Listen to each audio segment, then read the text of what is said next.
Hello, welcome. It's been forever. I feel like it's been forever. But hello, Majestic Potato first. Welcome. Tristan Blaze, hello. Destructi, hello. Lalo, hello, welcome. Anybody get anything particularly good from the gun gotcha? Pindead PM3. Too bad we won't be getting those.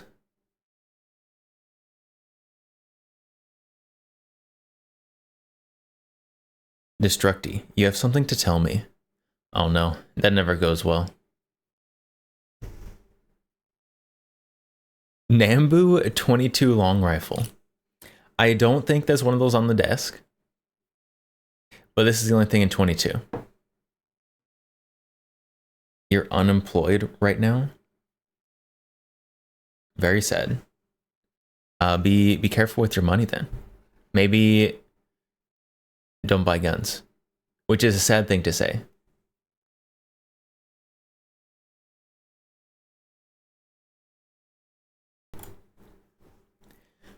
All right, you want 22 ASMR?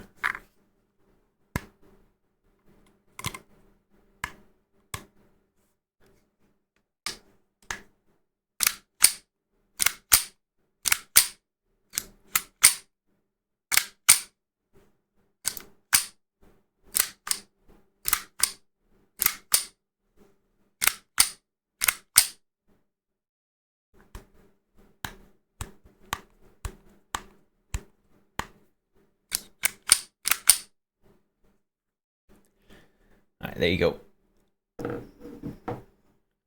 Ruger Mark 1 ASMR.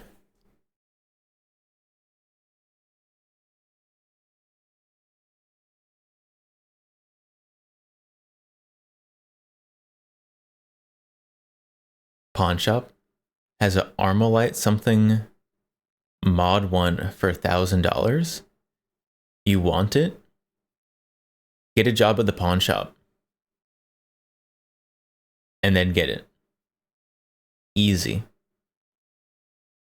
Unemployment is temporary, guns are forever. You want to know what's even more temporary than being unemployed?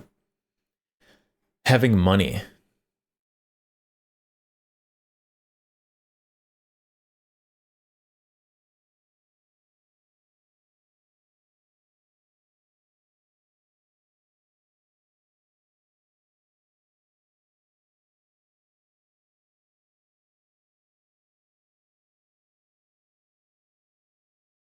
And make good investments. You may have to do the sell a gun to buy a gun method.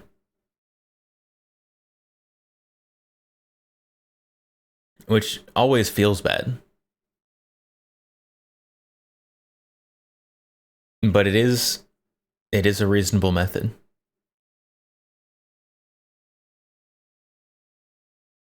Has a vortex rifle scope and flashlight with nice opposite side button. So I guess got the pressure pad.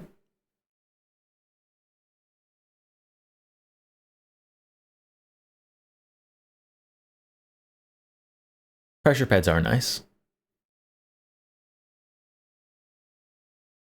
My one gun that has a light on it has a pressure pad.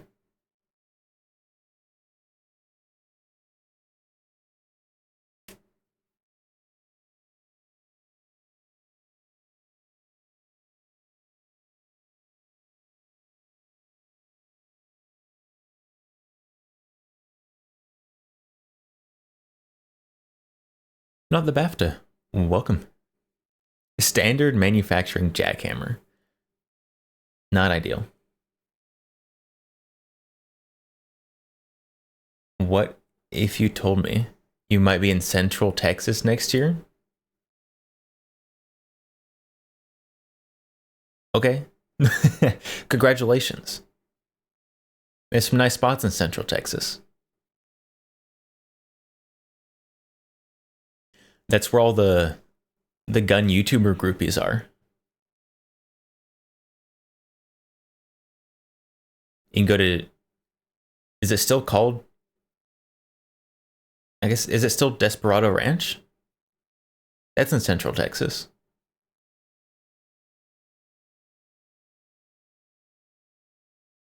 It isn't even a good bad gun. It's not. It's a bad gun.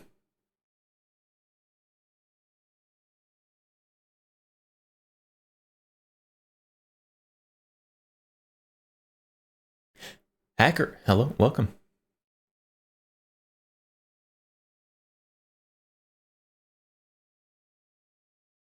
Kind of want to try out the Mod Light gas cap on some of your lights? Do it. I've not tried it on my single light.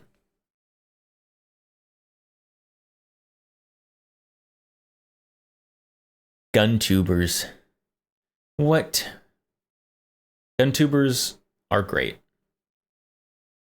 I watch lots of gun tubers.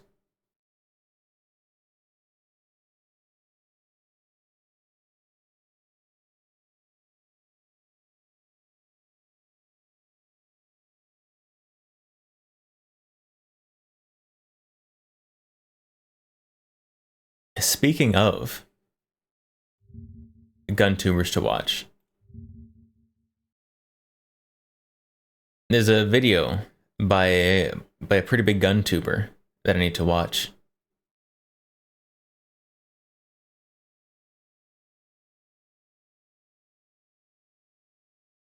I think if oh, you get a preview. If you're watching Gotcha, he already watched it, but I have not watched it yet. So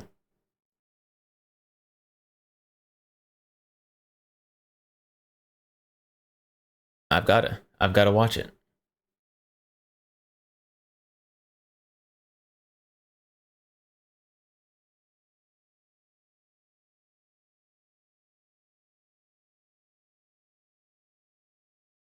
You heard X Count is a weirdo gun VTuber? It's right. You heard correctly. What a weird guy. Super cringe, by the way.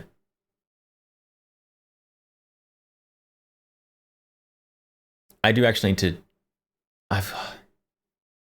Oh, YouTube. I need to actually get stuff onto YouTube. Besides just stream VODs.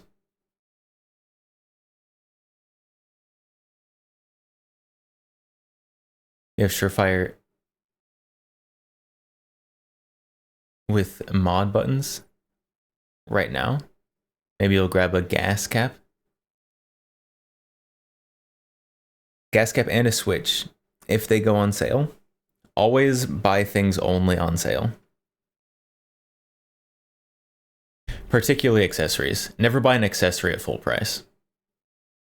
Someone will put it on sale at some point.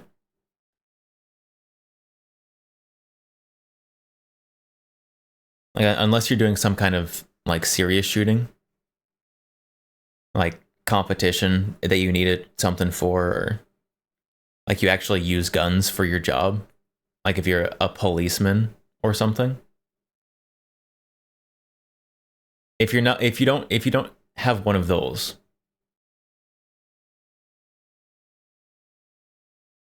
then wait for things to go on sale.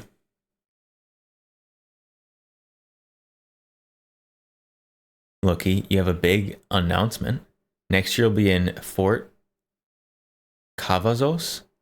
I don't know what that is. I don't know what that is.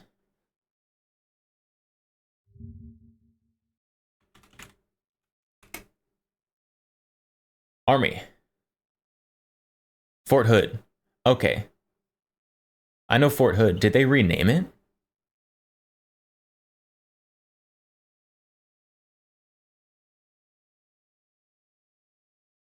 Why? They did. Fort Hood was renamed Fort Cavazos to honor General Richard Cavazos, the Army's first Hispanic 4-star general. Chat, was this a DEI renaming? Did they rename this after a DEI hire? I don't know anything about this guy. Yes, yes, they did. Okay. Is that bad? Look what DEI has done to us. Whenever anything is done, I'm like, oh, it was DEI, wasn't it? It's not because of this person's actual, like, achievements.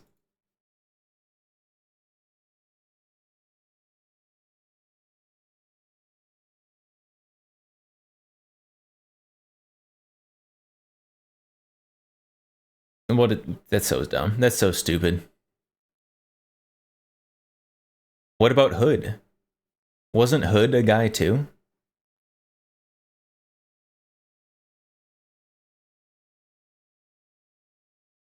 DEI strikes again. It does.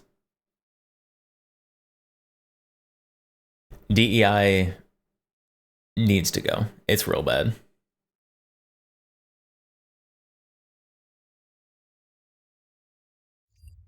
We're going to Fort Hood. Very nice, perhaps.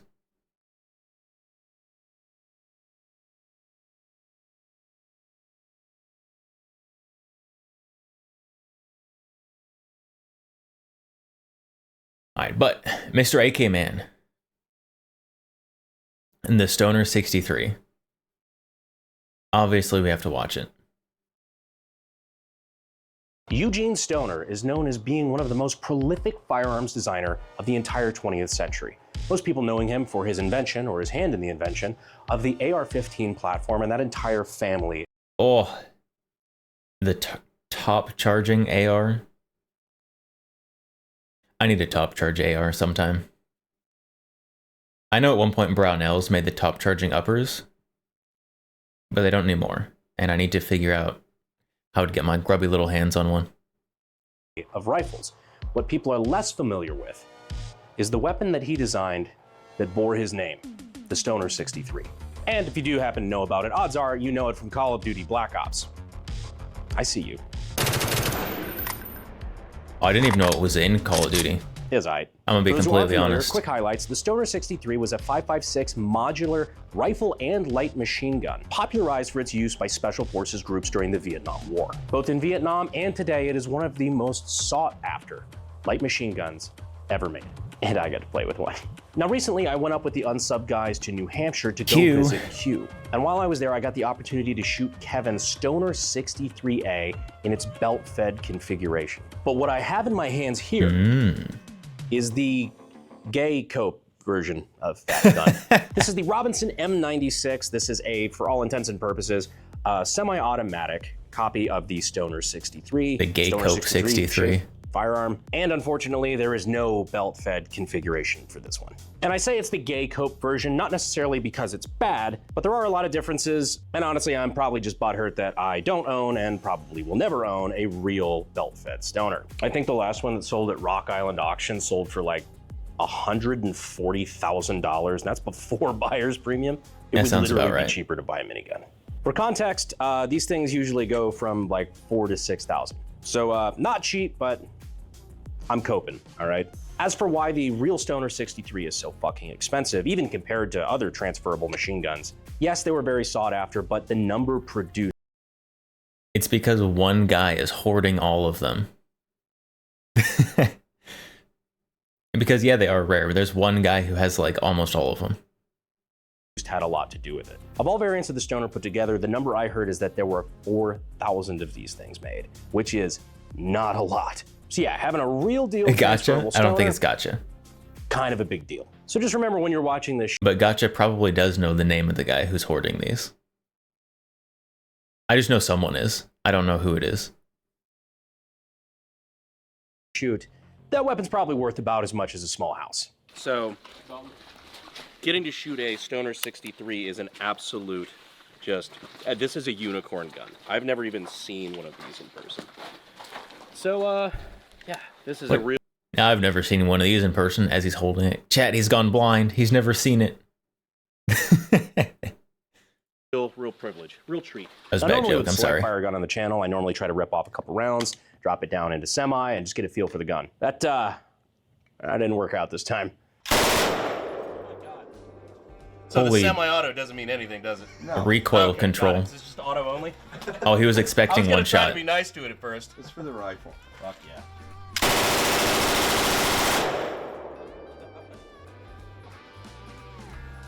Oh, I love that. You wish you could afford to hoard machine guns? Me too. I wish I could afford to have one. That's hot. That's really hot. So that is obviously the belt-fed configuration of the Stoner 63. A lot of people would consider that the most popular and the most successful variant of the Stoner. But I What guess about the the top entire fed? concept behind it is that it was one of the first really modular weapon platforms. So you could run it as a belt-fed light machine gun, like a lot of dudes really like to do. You can run it like this, where you've got an AR-15 style magwell on the bottom. So you could run it just, you know, like a normal rifle, carbine, all depending on how you set it up. There's even a variant where they had the magwell on the top, and you fed it basically like a Bren. Why you would want to do that? Prone But you could, shooting, if you wanted to. probably. What's going on, guys? Greetings from Austin. That's the chair that guys who want more gun control sit in. I'm here to talk to you guys about something serious for a second. Freedom is disappearing fast. Freedom to protect yourself, freedom to live how you want, even freedom to control your own money. The system's grip's kind of tightening, and one Oh, of their ads. favorite Ads, weapons it's to an ad. use is debt. Crippling, soul-crushing debt. So if you're buried in credit cards, student loans, or medical debt, you're not in control anymore. The banks are. But you can help take Don't get in control debt, by chat. checking out It's our bad. sponsor, PDS Debt. PDS Debt have helped tens of thousands of people break free and take back their financial future. There's no minimum credit score required. They're just there to help you save more, pay off your debt faster, and put that money back into your pocket. So you can be 30 seconds away from being debt-free by getting your free assessment and figuring out what the best options are for you. You can do that by going to pdsdebt.com/bh. That's pdsdebt.com/bh. It's also in the description and in the pinned comment. Yes, when I say this is one of the most desirable light machine guns of all time, I don't just mean from a collector's perspective. I mean, of course it is there, but even back during Vietnam, this was really well known within the Special Forces community. A lot of your Green Berets, your Navy SEALs, they fucking love this thing. And who could blame them? Let's compare apples to apples here. I You're a want one. 24-year-old I farm would boy love from it. Arkansas. You're halfway around the globe tromping through the mud so Lyndon B. Johnson can make more money on Halliburton. Look it up.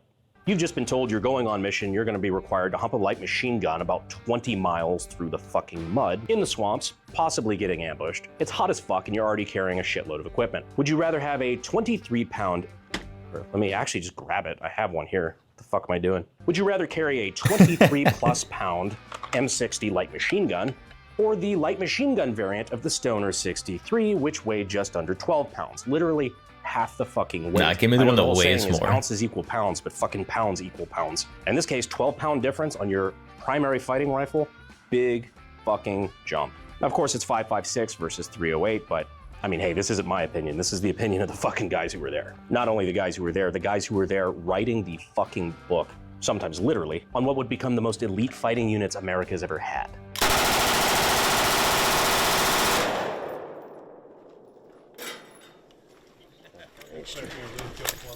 Oh, I want one. I want one. Here we go, clear. So let's go over manual of arms a little bit. So we've got our fire selector, which is over on the left side. So when you're holding it, it's right where your thumb is. Up is safe, down is fire. Charging handle is Pretty here on standard. the left side. There is a last round bolt fold open. Magazine release is in the typical AR-15 position. Up front, we have our gas adjustment. Basically just looks like somebody slapped a foul adjustable gas block up here. Once you see so many different ways to skin a cat when it comes to firearms design, you kind of see the matrix. You you see God in everything. And if you're Probably interested in don't firearms skin a cat. you can get your start at sdi.edu, down in the links in the description and in the pinned comment. You can Here's where it skin gets a kinda cat cool. with your There's a button SDI here on the EDU bottom, and when you press it, certification. it allows you to quickly remove and replace the barrel. It's pretty cool. It's basically just like an AR-15 style barrel extension with a I think I might know why it's like an AR-15. Just a hunch. I think it's probably because it was the same guy who made both of them. little tapered pin that just plugs right there in the bottom. Don't know if it's the same on the real one. Like I said, Geico. So I'm gonna go ahead and pull this pin here. And the gun shotguns open like so. And here we start getting into where this is not really a Stoner 63 on the inside. In all the disassembly footage and photos that I've seen, real Stoner 63 has a spring in the rear, and the bolt and carrier are one unit. In this case, the spring is in the front around the piston, kind of like the SIG 550 series. And the disassembly, you have to, you know, push this little plunger in and whatnot, and rotate the gas tube out. It's kind of an ordeal. So we rotate this gas tube out. So you're telling me it's an improved version. Disassembly is improved. Show you. You can kind of see this is the. Don't tell Gotcha. Don't tell Gotcha I said the Robinson is an improved version of the Stoner. The piston here. So kind of a long stroke piston, but you can see there at the bottom how the spring is around the piston instead of being in the rear. So you can kind of see the spring through these little vent holes. Like I said, very much SIG 550 style. You can take this pin out and voila, I give you a foul. I was about to say this is just the lower for a foul. Someone crossed the FAL and the SIG 550 and they made the Robinson M96. So yeah, like I said, I'm not going to take the rest of it apart. Most of you guys on this gun, taking it apart is kind of like riding a bike. By that I mean I fall off and my dad hits me. But yeah, like I said, lots of differences when you actually start taking a look at it between the real Stoner and the Robinson M96. AK building. Once you learn the habits, they're there. But that is the basic gist of it. So like I said, the Robinson N96 is not necessarily the Stoner I deserve, but it is, however, the Stoner I can afford. All right, guys, well, we're out here at Drive Tanks doing a little bit of test fire on the Robinson M96. Now it's time to see how this compares to the very, very titty Stoner that we shot the other day. This is true. I'm expecting to be let down, but it's still really cool. For this to be cope, it is still like $7,000 of cope. So Jesus. Yeah. He paid. There's no way he paid $7,000 for that. He paid a gun tuber premium. It's actually pretty rad. It's still actually, I mean, it's not bad. Recoil is pretty nice. It almost recoils downward.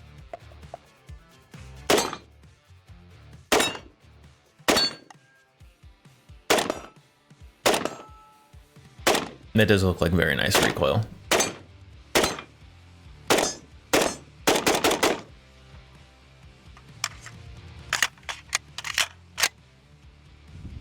You see what I mean about that like downward recoil It's weird. impulse? It feels weird, but it's really easy to shoot. Yeah, I kind of like it. No, it's sweet. And it actually ran well. But nothing What beats a on belt earth is that? that, dude. I don't know. It's still pretty dope. Though. What is on the ground What do back you want there? one? It needs a bayonet. Is that something they're filming for another video? Yeah. It really needs a bayonet lug. What is the chesty puller? Where do you attach the bayonet? Yeah, when they brought the flamethrower out for him to try. God bless that man. Well, ladies and gentlemen, you got a double feature today of both. Wait, a flamethrower on a bayonet on a flamethrower? Probably only something that the Japanese would even consider. Stoner 63 and the Robinson M96. Robinson, if you're watching this, sorry I kept calling this gay cope. When belt fed conversion. God, I finally get to do that to somebody else. It's fucking awesome. Feels good. I see why you guys did it. No. Not even belt fed conversion, just Robinson, like, when bring back. On the Robinson website, it has said that these are going to be coming soon or returning soon for like 10 years or something. Oh shit, I hope you guys did enjoy it, and I know I enjoyed doing a little bit more of a deep dive, just some reading onto the Stoner 63. A lot there. You can actually watch Eugene Stoner, in his own words, talk about basically the inception of the Stoner and the thought that went into it. Some of the issues they had in the military trials, a bunch of different stuff like that. It's really cool to be able to hear a designer in their own words talk about the development of something like this. So those resources are actually on YouTube, which is where we found them. It's pretty fucking cool, actually. Thank you to Kevin for letting me shoot your beautiful, beautiful, very expensive light machine gun. If you'd like to see more footage of us shooting all sorts of rare machine guns up at our visit at Q,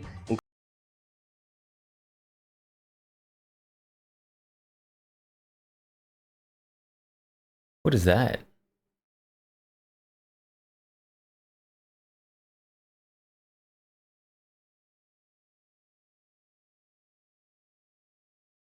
At first I thought that was like some kind of SIG, but it doesn't look quite right for that.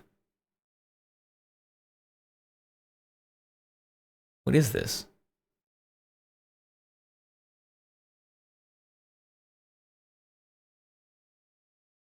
Including a Beretta Raffica, like the 93R. I've never even fucking seen one of those before in my life, and he had the one from Hot Shots Part 2 of all fucking things. If you want to see that footage, go ahead and check out Pepperbox. We put a bunch of exclusives there and a lot more machine gun content, a lot of stuff that sometimes we can't put on YouTube. I don't know. We're doing that anyway. Anyhow, thank you guys so much for watching this video. I hope you enjoyed it as much as I did. Big ups to Liquid Richard, and I will see you sexy YouTube mother lovers in the next video. What did he just say? On YouTube. I know I'm kind of doing that anyway. Anyhow, thank you guys so much for watching this video. I hope you enjoyed it as much as I did. Big ups to Liquid Richard, and I will...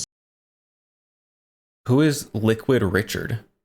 And why are we giving him uppies? What?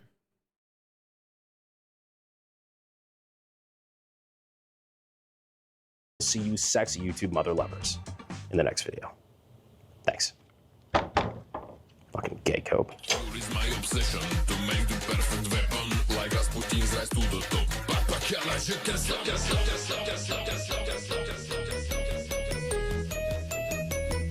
Who is Liquid Richard, though? So like I said, the Robinson M96 is not necessarily the... Fuck me. Why did you do that? Oh, did you hear my finger pop? Bolt drop? That was nasty. Bolt dropped.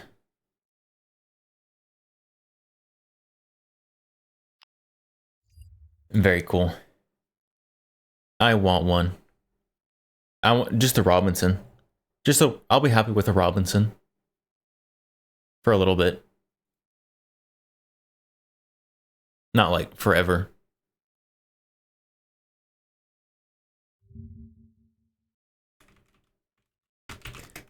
Does Robinson still have the M96 page up? They do. They do still have the M96 page up.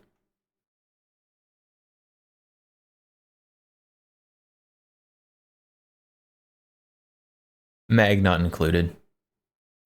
Huge double drum. Update. March 29th, 2020.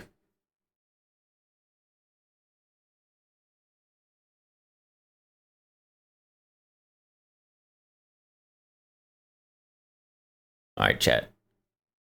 Questions. What if I have other questions? All right, chat. Everyone needs to email sales@robarm.com and ask why there hasn't been an update since March of 2020. It's over 5 years ago.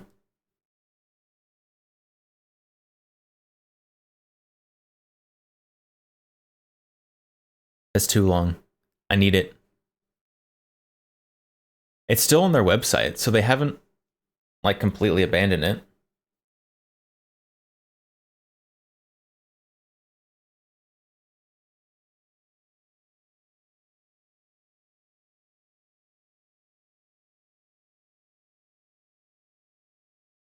Warning, if you've purchased an older M96, do not fire until you've read the upgrade notice.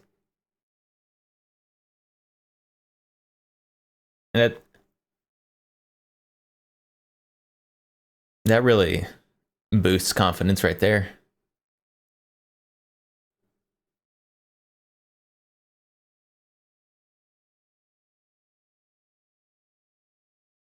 Are you going to sell the M96 again?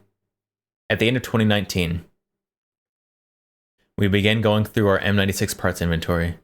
We have a lot of them, but missing quite a few. We are currently figuring out how to acquire the missing parts.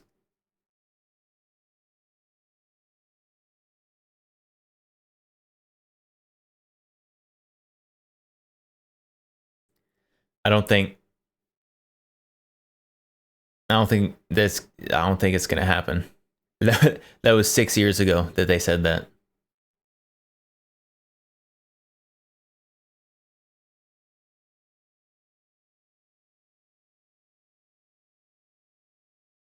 And 5 years ago, 5 years and 8 days ago, we're finding we need more parts than we thought we would. We're also redesigning the fire control parts. These parts will work in existing rifles. It's taking a bit longer than expected. We're pushing forward. I should email them, see if they're still pushing forward. I don't think so. I don't think so.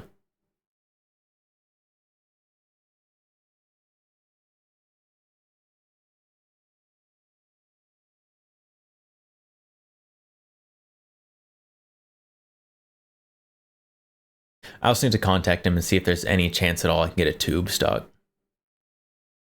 Because the old Robinsons used to have a paratrooper tube stock kind of thing. And for some reason they stopped making the super cool one. Now they just have standard looking stocks. And braces. Oh no, it needs SIG upgrades to make it safe. I mean, safe is relative. I've also not read their safety upgrade thing, so I don't know. Don't know what it entails. It probably is some SIG thing. It's like, oh no, it's not drop safe if you drop your M96 at a specific angle. Which, I mean, the plan is not to drop it. Although I think that's everyone's plan. I don't think anybody plans to drop their guns. Unless you're a gun tuber who's testing the guns.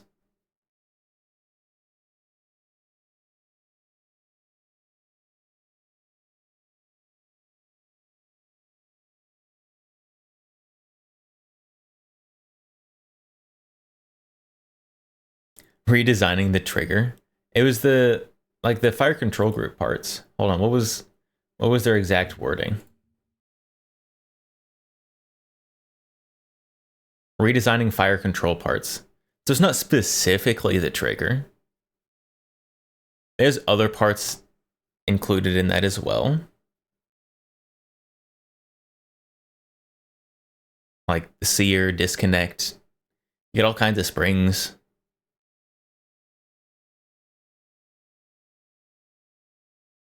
But that's probably, if I was going to guess, that probably is the problem.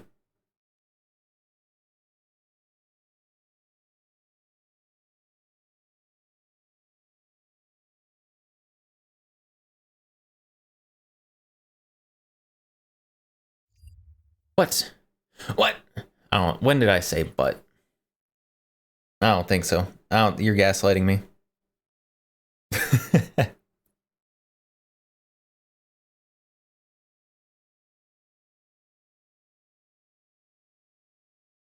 You know, it's been, how long has it been? I feel like it's been like a week since I've streamed, and I know it hasn't been that long.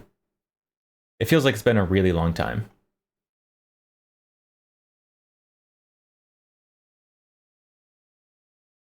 There's a lot of videos that have come out that we need to watch, though.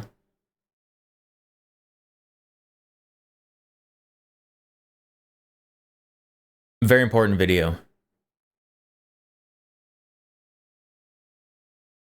From Mr. Back Muscle here. With the super YouTube clickbaity title. 100-day AK-47 torture test.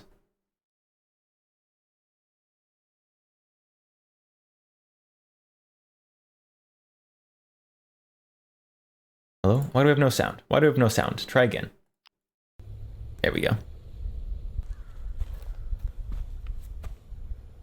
Hey, buddy, you're trespassing. You can get out of here. You'll get out of here if you know what's good for you. All right, big guy. Time to get to getting.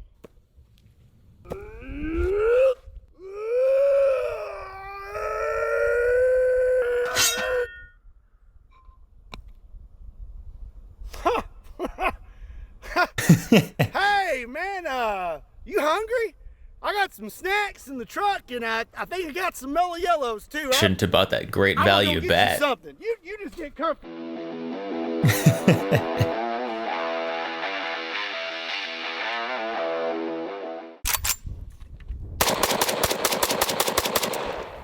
It is a Gucci AK right there. Scott, and you're watching Kentucky Ballistics, and this magnificent creature is the AK-47. And other than the AR-15, I would argue that this is one of the most popular semi-automatic rifles in America. And you know, not too long ago, I did a 100-day torture test on a Glock, and we have performed the same test on the AR-15. So Holy risers. That's definitely a chin-weld optic right there. Speaking of AKs, you made bad decisions. I think you mean speaking of AKs, you made good decisions. Mellow yellows are good. I don't know if I've ever had a mellow yellow.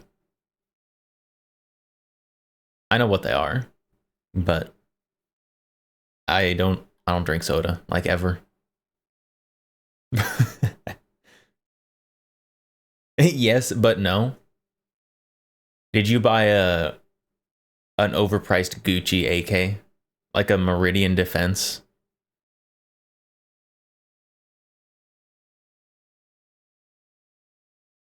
Zastava M90? Understandable. Understandable.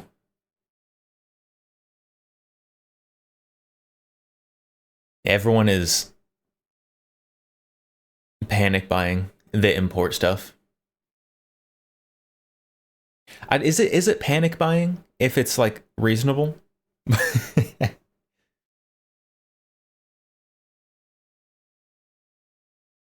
I don't know. But luckily, and this is very important for you guys, I'm sure, because you guys love high class guns. Luckily, Turkey only has the lowest tariff rate of 10% additional.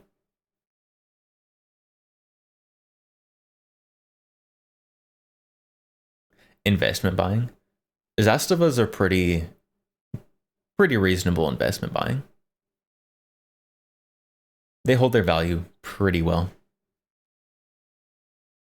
The index is probably going to go, hopefully, because there's a lot of imported guns and guns that use imported parts that I want.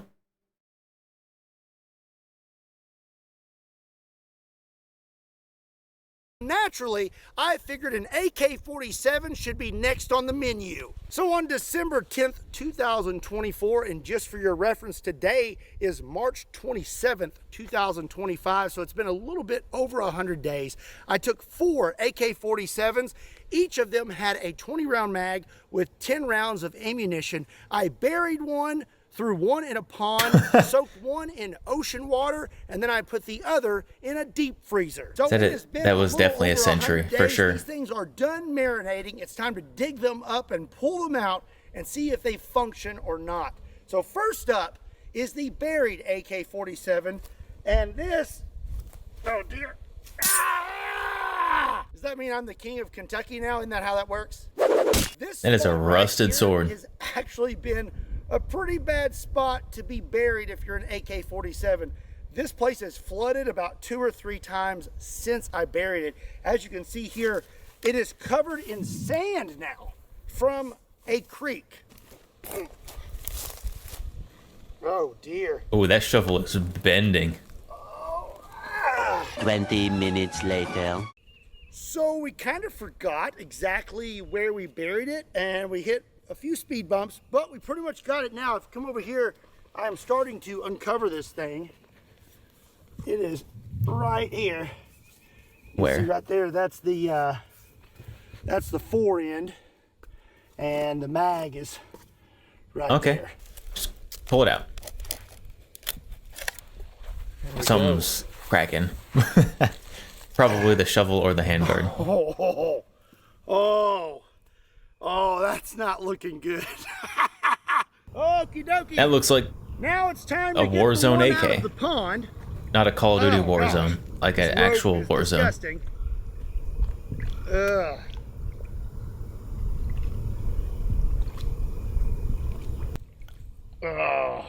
Oh, yeah.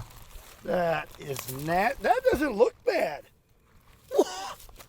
That doesn't look half bad at all. I think that the AR looked worse. That really doesn't when I look pulled bad, it out of the honestly. pond. It's just got some pond plants on it. Now we can get a really good look at it.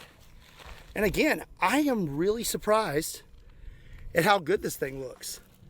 I mean, that really doesn't look very The finish bad on at the all. wood looks like it's starting And to I kind kind of of have high hopes for this one. bubble and this next not look one good. is one that I'm really excited about, and I'm always excited about, the ocean water. Ooh, that the rust-colored water is not. It's not a great sign. This should have been pretty brutal to the AK. Salt water is not good for your guns.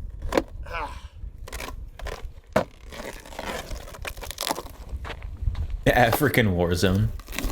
Yeah, these are all African Warzone AKs for sure. The tint of that water, I think, says it all. Let's have a look. Oh, you can't even see it because it's The plastic so mag is still rusty. black. Oh my goodness. Oh, that's really bad. Ooh. Oh, that's Oh. really bad. Look at It'll the still wood. work. Some of it's turned black. Oh. Okay. Well, let's just set that right there. I'm actually missing a part. Where is it at? There it is. I had to take off the muzzle brake because it wouldn't fit in the container. So all in all, this really doesn't look as bad as I thought it was going to look, judging from the color of that water, but it's still pretty bad. Show us the other Okay. side. Then it looks as bad as you thought it'd look. That means there's only one AK Gun left to Kool-Aid. retrieve, and that is the frozen AK. Look at that. This one's gotta be the best, right? Big old AK popsicle. My goodness. Okay. What kind of freezer does he have? Oh. 2 hours later. I just about got it. It's looking pretty good. Ice doesn't really seem to be so hard on guns. It's almost like it freezes them in time. I stand corrected. The Ice AK is not perfect. We have a little bit of rust right here on these pins, but all in all, I would say that this one looks better than the other. It's a Century three. AK. Now, It starts if with we rust take on those these things pins. and see if they will function. Spam is super annoying, but thankfully there's companies out there like today's sponsor, Aura, who have all kinds of awesome features to help battle spam. I'm not talking about a sledgehammer. One of those nifty features is Data Broker Opt-out. You may be asking yourself, well, what is that? Well, let me explain. Well, Aura will remove your personal information from data brokers and other people's search sites that may sell your information to scammers, identity thieves, and other bad people. And on top of that, Aura has a ton of other features to help better protect you and your family. We're talking identity theft protection, financial fraud protection, VPN, antivirus, What is- password manager. Why is he doing the John certified Cena data hand thing? Security and privacy, and 24-hour US-based support. Nailed it! I get all these nifty features in one app at one affordable price with Aura. And if you don't want to leave yourself or your His is- family oh, he was vulnerable to data he was breaches and reading data off his brokers, then hand. You need to check out Aura by Okay. swinging over to aura.com/Kentucky. That'll get you 2 weeks free, and that's enough time for Aura to find out if any of your personal information has been exposed. Again, a big thank you to Aura for sponsoring today's video. Now, let's get back to it. So something I have failed to mention is what kind of AKs these are. These are Century Arm Vescas. And when these things were Ooh, buried, Century submerged, and Visca. frozen, I did so with a 20-round mag in each one with 10 rounds of ammunition. We're going to start out with the Pond AK. Let's take a look What kind at of this ammunition? ammo. That Doesn't look too bad. These are 7.62 by 39 full metal jackets. And after 100 days in pond Some water, kind of brass case. they don't look that bad. And I actually do want to point out that this furniture, the wood furniture on this AK now, looks better than it did before I submerged it in pond water for 100 days. It stained it this really nice brown, and I actually really like it. Let's see if this thing will function. Ooh, that's gritty. It's a little crusty. Not bad. Okay, I'm A little not sluggish. going to pull the trigger yet. We're going to put this thing in the lead sled, at least for the first shot, because you never know. Let's see if it will chamber one of these rounds. Oh. Ooh, okay. We are in business. You just got jammed. 2 rounds and a jam. Still did better than the AR-15. It got 2 though. I don't think it's gonna get back far enough. No, it didn't. You had to lube that up, it'll work fine. Okay, this seems fairly safe to shoot now. So, let's see if we make it. Oh, I don't have earplugs in. Hold on one second. Now let's see if it'll keep firing.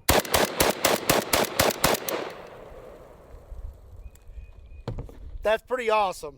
That outperformed the AR-15. The AR wouldn't even chamber a Did he do round this? that had been Did on he the do the pond same for 100 test with days. We had ARs? all Did I kinds of miss it? struggles with it, and I'm pretty sure I had to use some fresh ammo to finally get it to function.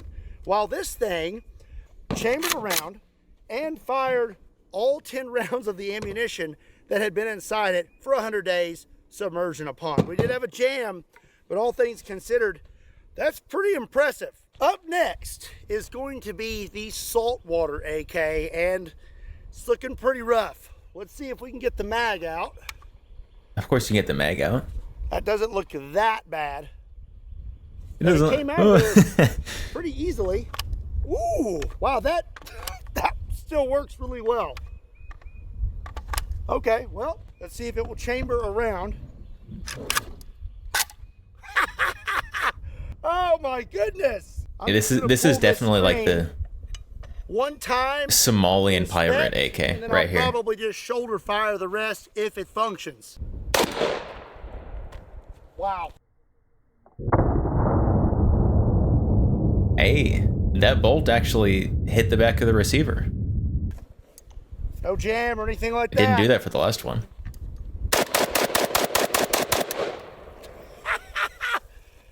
Okay, that's pretty cool. Throw it back in the salt water. Another 100 days. Cool. I can't believe that. Look at how freely that bolt is moving. That is just, it's pretty impressive. Now, Yeah, they don't want you to know this, but this is actually proper AK maintenance right here. This is how you're supposed to do it. This is what it's designed for.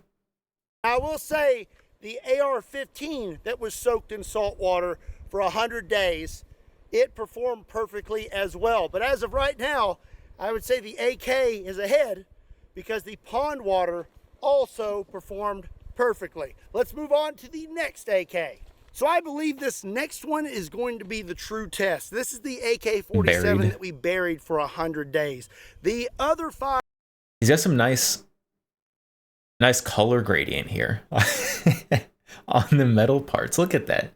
He's got some like nice oranges and some kind of like darker browns, and there's a little bit that might still have the original finish on it.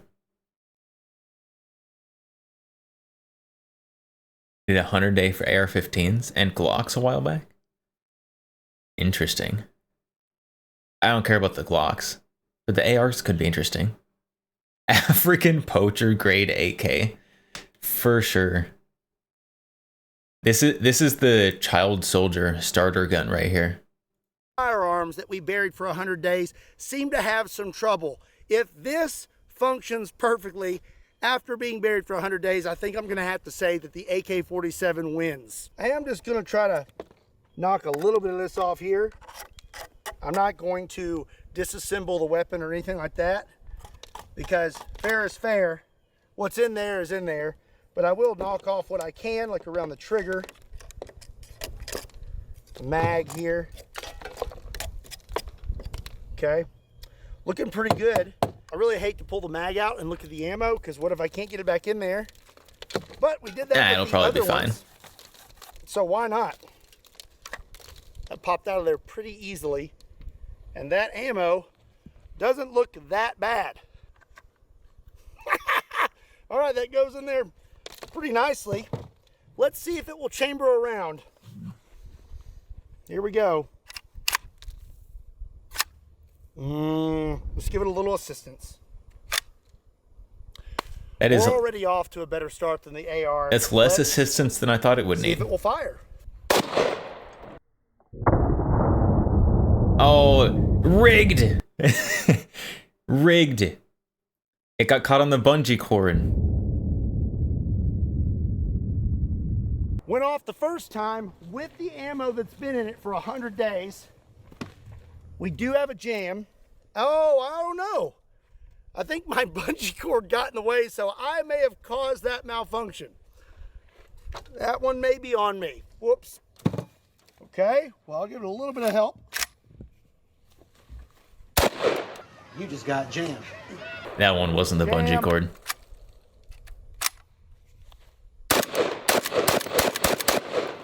You just got jammed. Just slap it forward. It's getting stuck at the back. Come on, you're so close. Wow. Okay. Hey, it's got a last run bolt hold open now. It made it through all 10 rounds that it was buried with. We had a few jams, but it just kept functioning. This thing functioned so well. Let's try out a little bit of WD-40. Oh, the spring is not looking good. Okay, got a 20 round mag with 20 rounds of Underwood ammo, controlled chaos, 7.62 by 39. Random round bolt hold open. It's a feature. Oh, you just got jammed. Oh.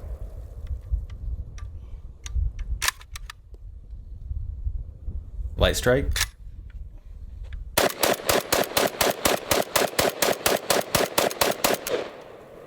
Okay. You know what? I bet Brandon Herrera right now is feeling all hot and bothered, and he has no idea why. I may be converting to an AK guy today. That's pretty impressive. Last, we have the frozen AK. It has been setting out thawing this entire time, and pretty much looks like a brand new gun, other than this little spot right here where I accidentally hit it with the pick. I am still going to put it in the lead sled just in case there is ice in that barrel. Let's take a look at the ammo. And the ammo looks pretty much brand new.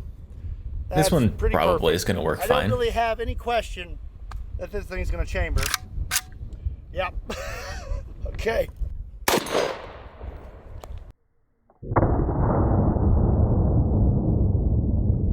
Yeah, this one's gonna be fine. Did he use regular tap water or distilled? I don't know. I tell you what. I don't know. Normally, it takes quite a while to film these videos because I am constantly having to wash the gun and do something to get it functioning. But the AK just doesn't seem to care. And I have to say, it seems the AK-47 is nothing to shake a stick at. And this isn't just like an AK. This is the Century Visca. This is like bottom of the barrel, like garbage cheap AK. So as of right now, I'm going to say that the AK-47 is the champion of the Kentucky Ballistics 100-day torture test. I am going to have some trouble cleaning these things up But if I would have gotten my start in weapons technology at SDI, it'd probably go a little smoother. Link in the description down below. What other firearms would you like to see put through this 100-day torture test? Let me know in the comment section down below. Also, be sure to give Glock, this video AR, a and like. AK? If you want to see more content like this, be sure and hit that subscribe button. It seems like he's got the big three. And if you want to pick up a brand new Nothing to Shake a Stick At shirt, there's a link in the description down below that will Deagles. Deagles. Throw a deagle in the lake for 100 days. That's where it's at. I'd see that one. 1911s. A good option as well. take you to KentuckyBallistics.com. And as always, my name is Scott. Thank you so much for watching Kentucky Ballistics. I'll see you next time. CZ Brent or FN Scar? Going expensive. Going expensive, I see.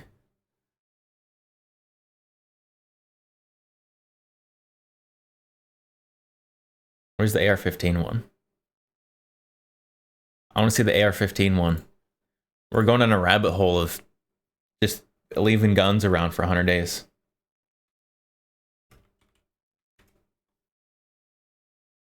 There it is. 3 months ago. About 100 days before that one. Okay. Got it.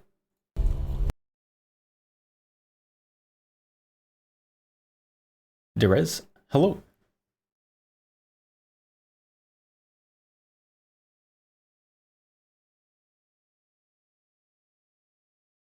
Is it actually bottom tier?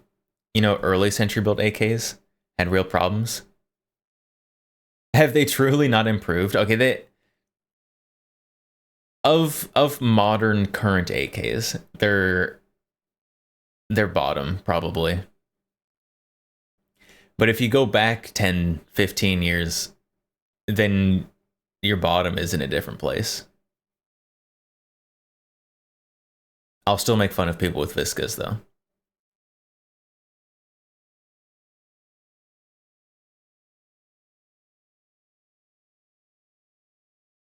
Yeah, it's not like an IO or something.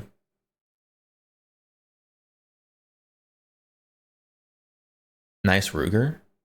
This one is the Ruger Mark I.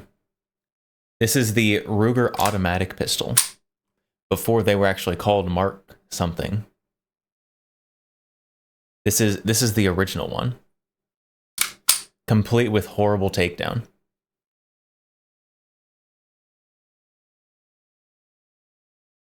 So this is a Ruger, not Mark. Mark 0. Also, incredibly reliable pistol. Like this is, I don't know if this pistol has ever malfunctioned. Which for a 22 is very impressive.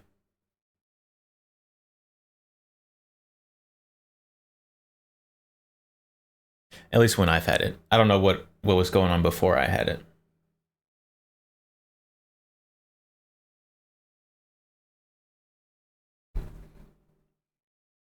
Round count?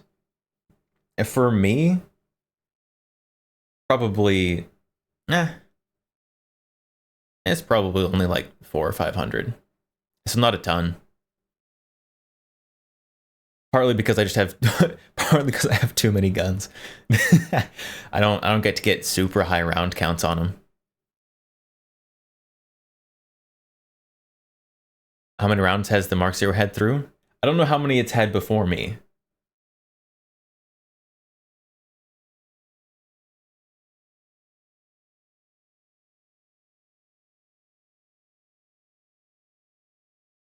The only modern gun that looks like a Luger? The only one? Probably. 22 is cheap. Gotta bump those numbers up. I mean, 22 is cheap, but you only get to shoot 10 rounds at a time. And you gotta reload your magazine.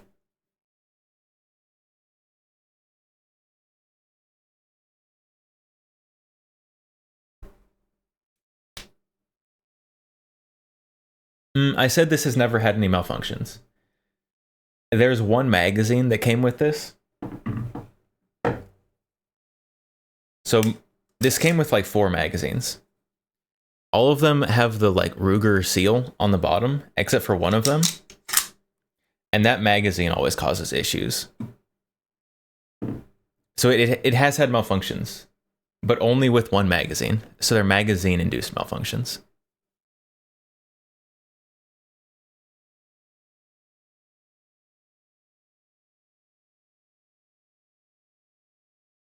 Super nice Mark 0. Can you call it that? You can call it whatever you want. I don't think you're going to offend it. And I don't care if you offend Bill Ruger.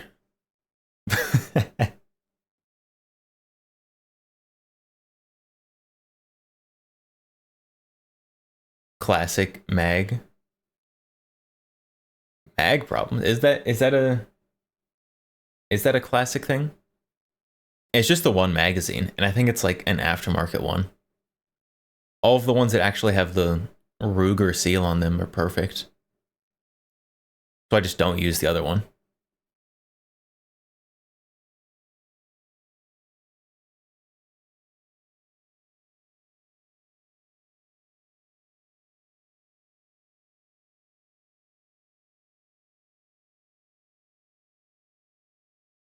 Some modern Mark IV have mag problems. And the magazine design changed a little bit. There's some of the Ruger marks have different magazines.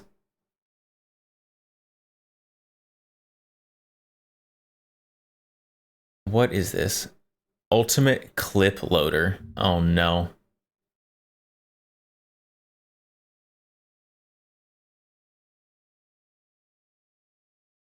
Why does this? Why? No, I don't want $10 off. Why? Why is this?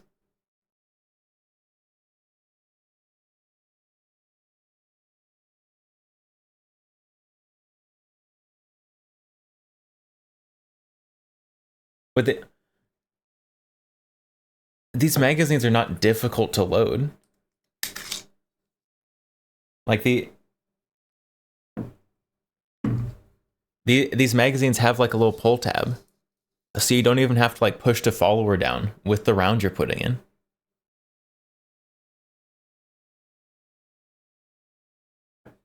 Also, it's a magazine loader, not a clip loader.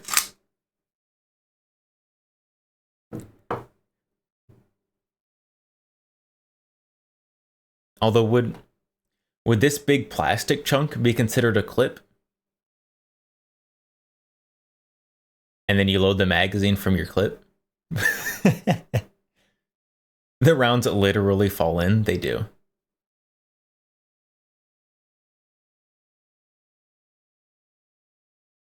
Also, you can get it in fun colors. Like toxic green.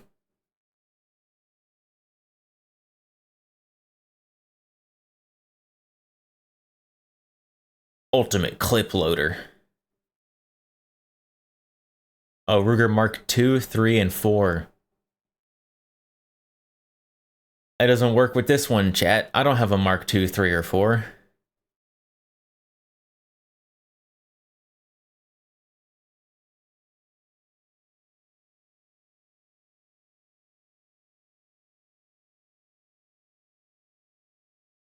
You thought that was the actual mag? No, this one's different than that. Wait. Oh no, it's not. Thought it was different, but it's not. You just like set your magazine in there,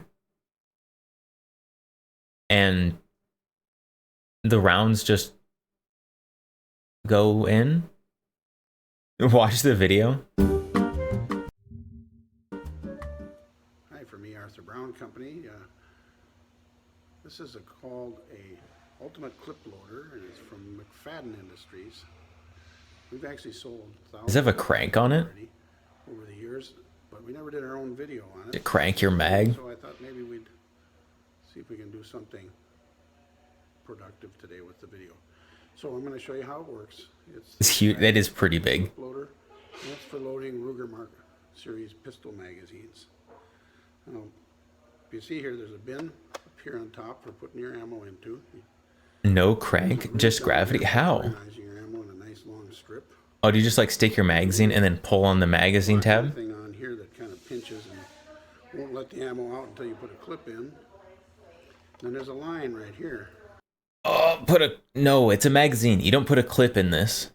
Oh my goodness. That's the level line. So when you fill, you want to have it, this line should be level this way. Don't put it this way. Put it like that, okay? All right, now here I'm going to give you a quick demonstration. Open it up. Dump in the ammo. Oops, I'm not showing it to you here. Dump in the ammo. Close the top. Oops. Saves hands/gloves from getting filthy from lead/wax. But you're shooting a semi-automatic 22. Your hands are gonna get dirty.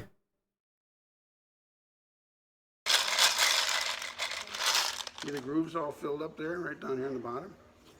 They're all lined up to go into your magazine. Okay, then you put the magazine in. And this is, if you notice here, that screw there is pushing, it's going to push that magazine button down. All right, so now we put it level like this, and watch this. Magazine full. Okay, that's kind of neat. Okay. Okay. I was pretty skeptical, but that's kind of neat. Pretty slick, huh? Get yours at E. Arthur Brown Company. 1-800-950-9088. Am I supposed to call them and order it on the phone?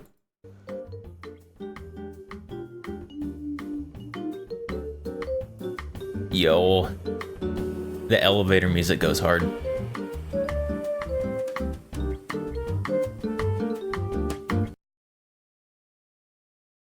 You notice here, that screw there is Don't have to smash it hard. push that magazine I mean, you have to button down. depress the magazine. So now we put it level like this, and watch this.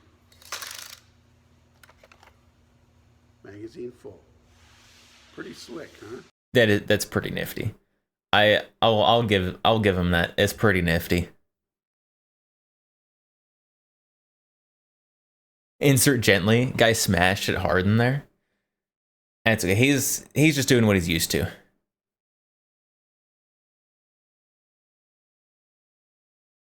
Smashing hard.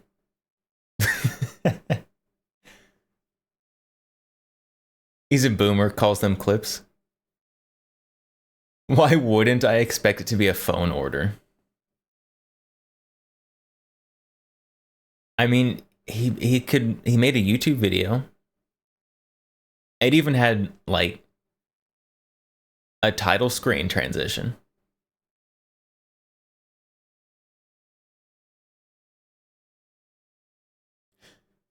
Mao, hello.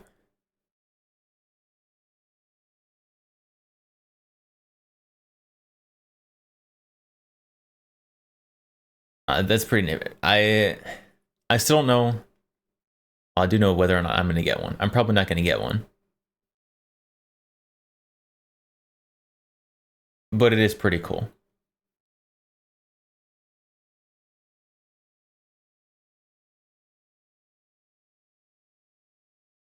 His grandson probably uploaded it for him. Yeah, his 8-year-old grandson actually made the video. He just sat there and recorded it. Honestly, probably.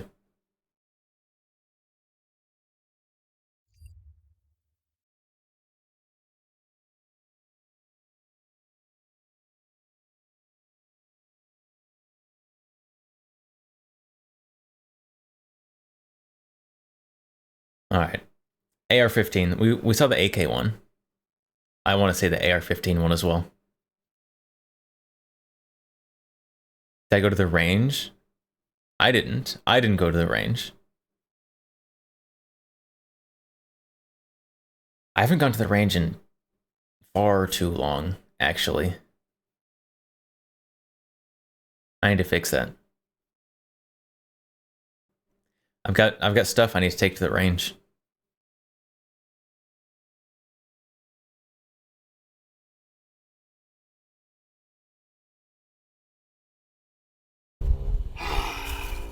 That is one beautiful tree.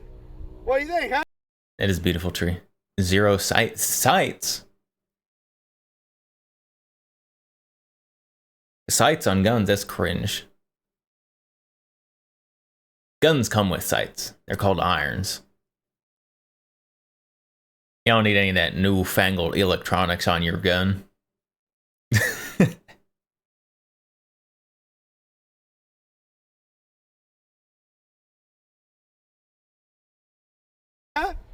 Pretty nice, right?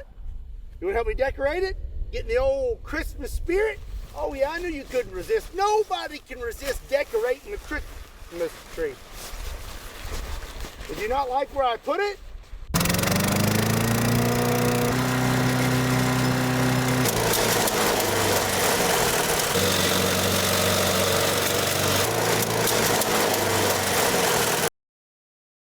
Putting a Christmas tree through a wood chipper would probably smell so good. It smells so nice.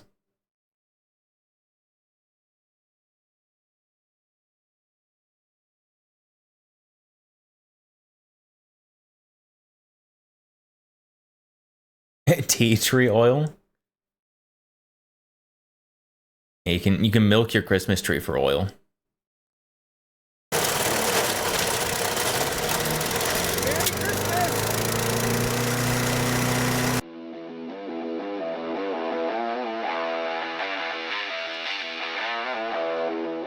What's up, everybody? My name is Scott, and you're watching Kentucky Ballistics. And this here is an AR-15, the most popular rifle in America. Now, this here specifically is a... Why is Q so popular among gun tubers? Like, if you get to a certain gun tuber size, does Q just like start sending you stuff?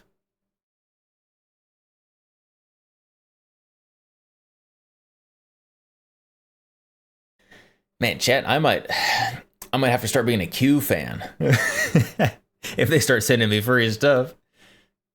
Q Sugar Weasel, and it's topped off with our new 5.56 Southpaw suppressor. This is Q's first dedicated 5.56 suppressor. It has a new hybrid. You've heard their suppressors are not good for the money. Kind of in general, Q products are nice if you're paying like half as much for them.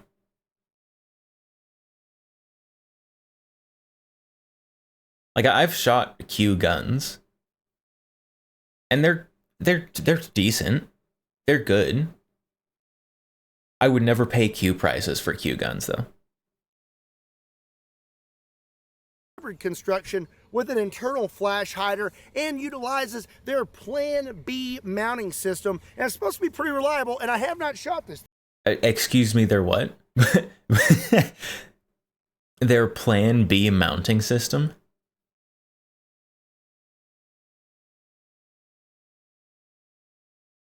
Well, just because Q owners usually need Plan B doesn't mean you have to name it Plan B. Thing yet, so let's do that.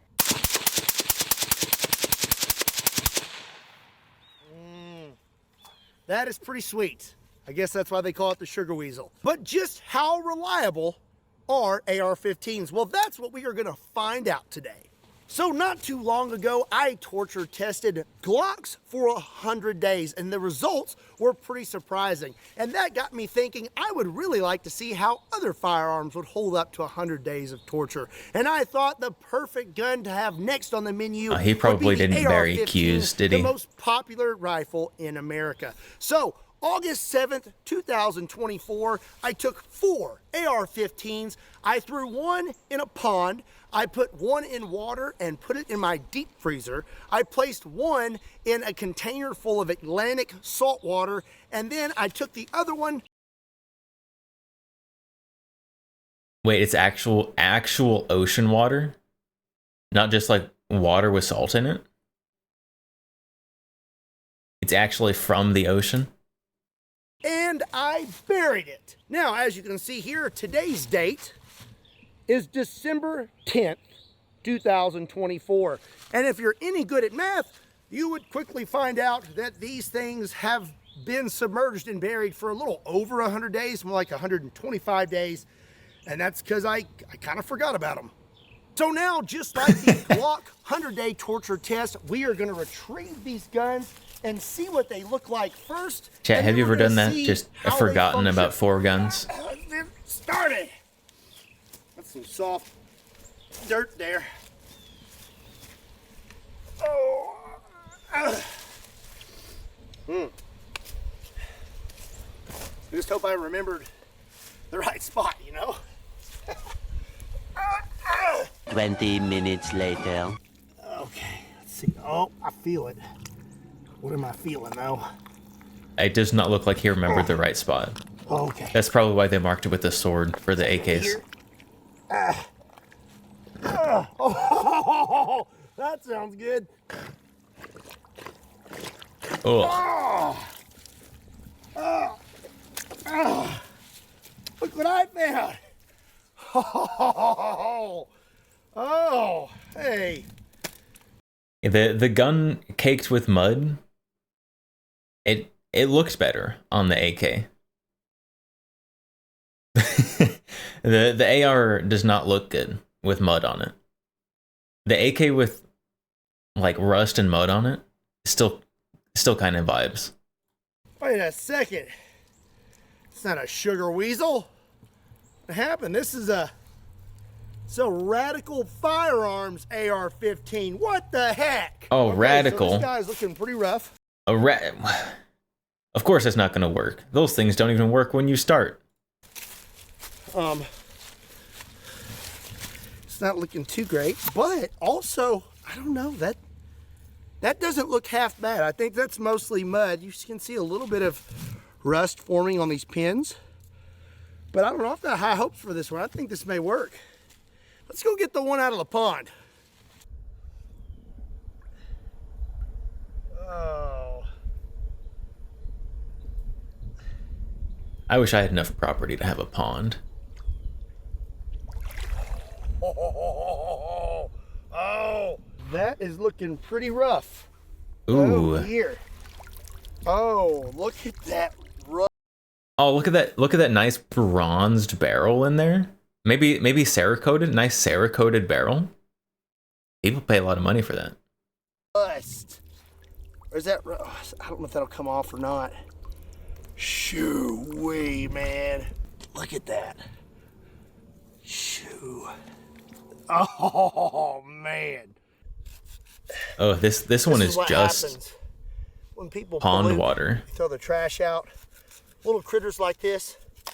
Look at this guy. He got all caught up in this rope and I got to cut him out. What if I wouldn't have found him? What would have happened to this poor AR-15? Because you littered. Okay, let's see what Atlantic... Oh. The gun Kool-Aid doesn't look as good. This gun Kool-Aid is not as tasty looking as the AK. An AR-15 after about 125 days. I am really curious to see what this looks like. Oh. That's really bad. It's real. That's way worse than what I thought it was going to look like. Like come here. Look. Oh, what's all the white? What is the white Look at the stuff? white stuff on it. Look at all this blue. Someone had a mess Down here at the on bottom. that AR. What is the white stuff? That's so gross. Oh. Okay. Oh. Ah. That was awesome. Ugh. I don't know. Look. I don't know about that one. What is the white stuff? What is that? I don't understand. Is that like salt deposits? I guess that's like salt crystallizing on the gun. Lick it. Definitely looking rusty, but surprisingly, Lick it. the barrel doesn't look anywhere near as rusted as the one that was in the pond. Oh my goodness. Flip this thing over real quick. You're trying to help someone get their radical upper to work the other day. Got through 5 mags before it started failing. Double feeds. And every other type. Yeah, that sounds about right. It's an AR popsicle. Look at that. It is frozen solid in there. Some nice clear ice there on the Here you can see corners. the barrel, the end of the barrel is sticking out just a little bit. I will try not to damage the rifle. That is solid. Let's try the pick. Oh, much better. Save that later and put that in my drink. Oh, that's nice. That's nice. If I lived in Alaska or Antarctica, I'd totally buy one of these. What? You already did buy one of those. You bought one of those and you don't even live there. Oh, I'm pretty sure I hit my grip. Oh yeah, we're getting there. We're getting there. Tool video. That's okay, it's a cool tool. Later.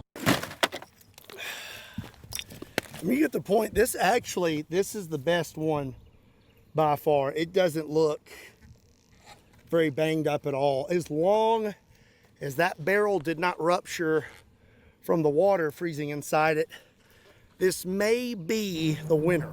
You know, most people would probably say that salt water, muddy water, dirt, and ice aren't really good for your firearms. I feel like, well, you know what's not good for you? There's a lot of Milk-based pretty tight protein. tolerances But in an thankfully, AR. there's companies out there like today's sponsor, Equip Foods, and they are the producers You could have the ice of mess up Prime Protein Bolt Powder, and stuff a as well. grass-fed beef protein. Prime Protein Powder is loaded with nutrients, and each scoop has the same nutritional value as 4 ounces of grass-fed beef. That is 21 grams of protein per scoop. You could say 21 this protein grams powder of has protein. everything, but it's missing a few things. It's missing gluten, dairy, whey, soy, hormones, antibiotics, fillers, artificial sweeteners, and unfortunately it's missing preservatives. I mean, that's kind of lame, right?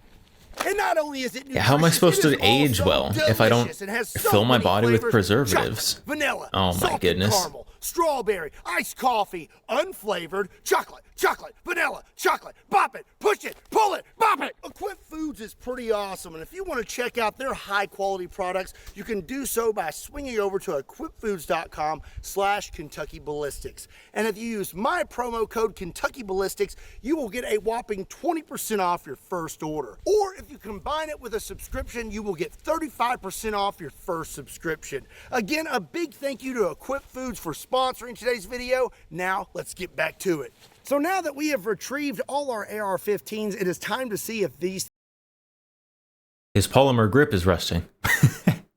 the rust coming from the safety is just smudged down onto the grip.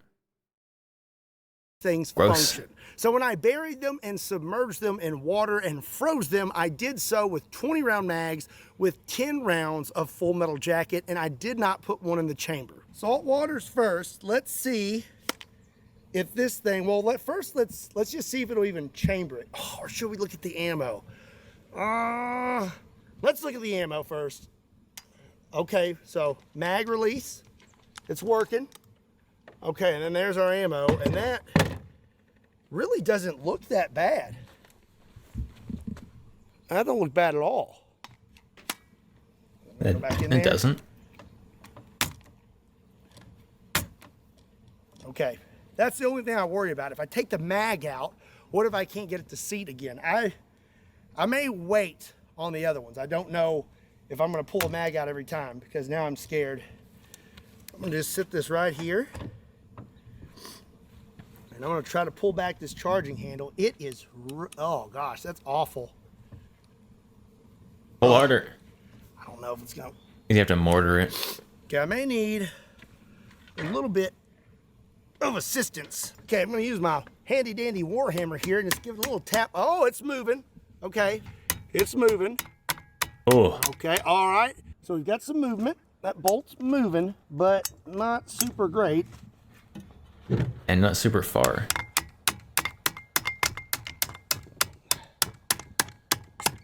Okay, the bolt's back.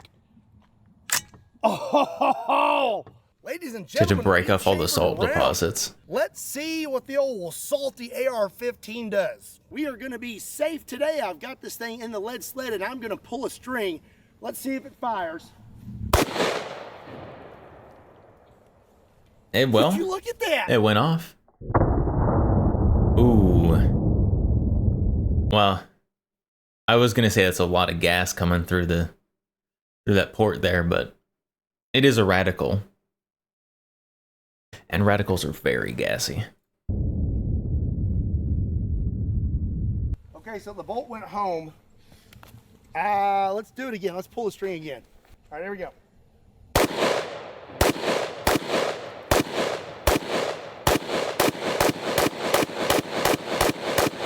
That's more than 10 rounds. Wait a second. I think I put 20 rounds in there now that I think about it. Look at this glorious, glorious picture of ingenuity. Can you believe that? Can you believe that this thing has been setting in Atlantic? Well, I guess if you're gonna be doing torture tests, it's probably good for it to be just way overgassed. So maybe radical was the right choice. Say it today. Atlantic. I don't know how I'm saying it. I done messed it up. You know when you say a word too many times and you don't know how it's supposed to sound? So you know what? Pacific ocean water. How about that? Atlantic salt water. Specifically, 125 Atlantic days. Ocean. The ammo is still good and the gun just went through all 20 rounds. Man. God bless America, man. I'll tell you what. Look at this barrel after it got all Man, heated I up. tell you what. Looks pretty funky. So that bolt Which one was pretty this? good now. But Is this the ice one? my bolt catch, that thing is seized up. Oh, this like is the same. nobody's This is still the business. salt one. I could probably fix that if I got my start in weapons technology and gunsmithing at SDI. If you want to check them out, there's a link in the description down below. Ads. All right, so let's Ads. get this mag Ads in out my of video. here. Okay. Mag is good. P-mag, by the way. Let's open this thing up if we can. Oh, I don't know about that. Yeah, those things right there are seized up in there. Look at, oh my gosh. Oh, look he inside got it there. open. That's nasty, man. That looks like yogurt or something in there. Okay, so I got the bolt out of there. Does anybody want AR Fire Control Group yogurt? Very nutritious. It's got 10,000% of your daily iron. And it's looking pretty gnarly. Got all kinds of weird buildup on it. But by golly, it worked. All right, folks. I want to take a quick break. And we're going to spin the wheel and subscribe. Are you going to keep watching the most entertaining, best YouTube channel there is? Or are you going to be totally lame and not sub? I am subscribed. Am I gonna have to Let's find unsubscribe? out while I enjoy this delicious Christmas cake.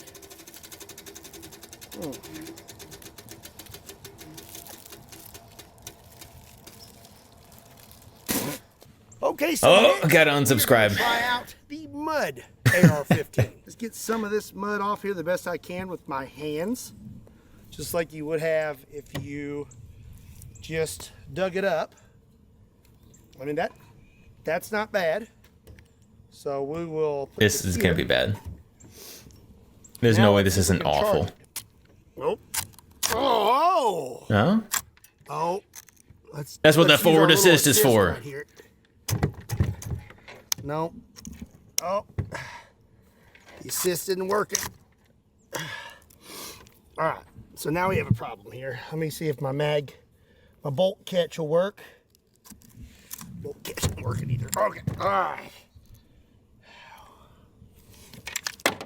Okay. Almost. Oh, Oh. at least dunk it in water. Nah. Nah, it's fine.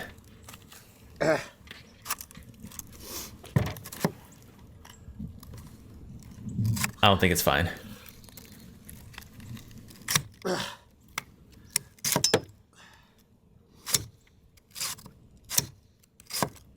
All right, she's moving now. Kind of. Now let me put that mag back in there. Kind of moving. Okay.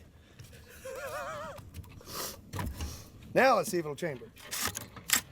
Oh, Forward so assist. Close. I don't know if it's gonna happen. Use the hammer right, let's on the try forward this. assist. Yeah, that bolt catch is all messed up. Who would have thought that the mud AR-15 would be worse than the saltwater? All right, let's wash this mag off first. Pull up the sleeves.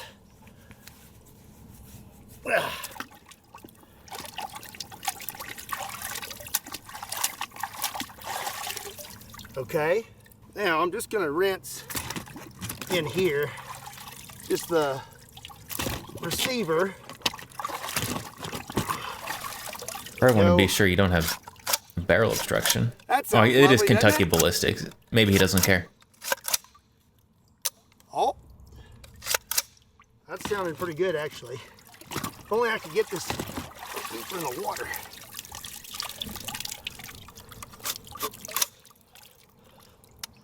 Hey, my bolt catch is working now. There we go. Got a good feeling about this now. The AK works right when you pull it out of the mud.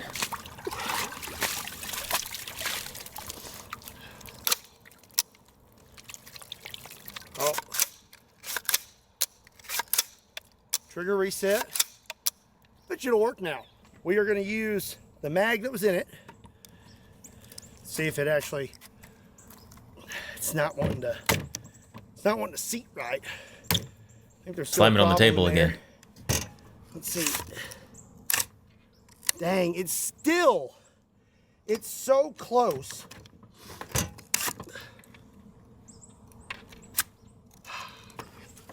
Hit the forward assist harder.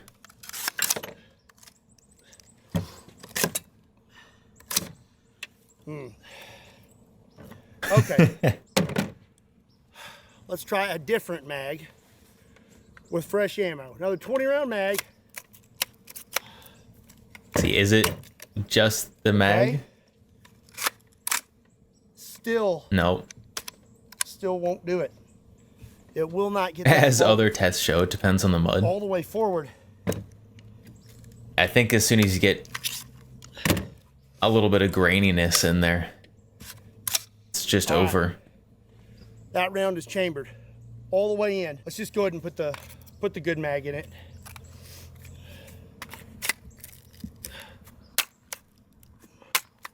Okay. Stick this in here.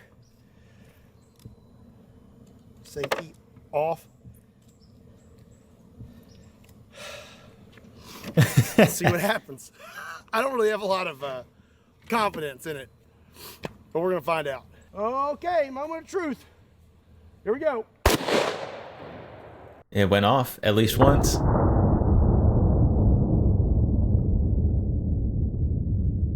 Definitely did not chamber another round. All right, it fired, but did not chamber the next round though. Let's have a look. Yeah, we got us a little bit of a jam. You just got jammed. Okay, that seated that time. That seated pretty good. Is the mud test still after not- the gun is destroyed? And this was a fresh not gun what's in before it that went in the round. mud.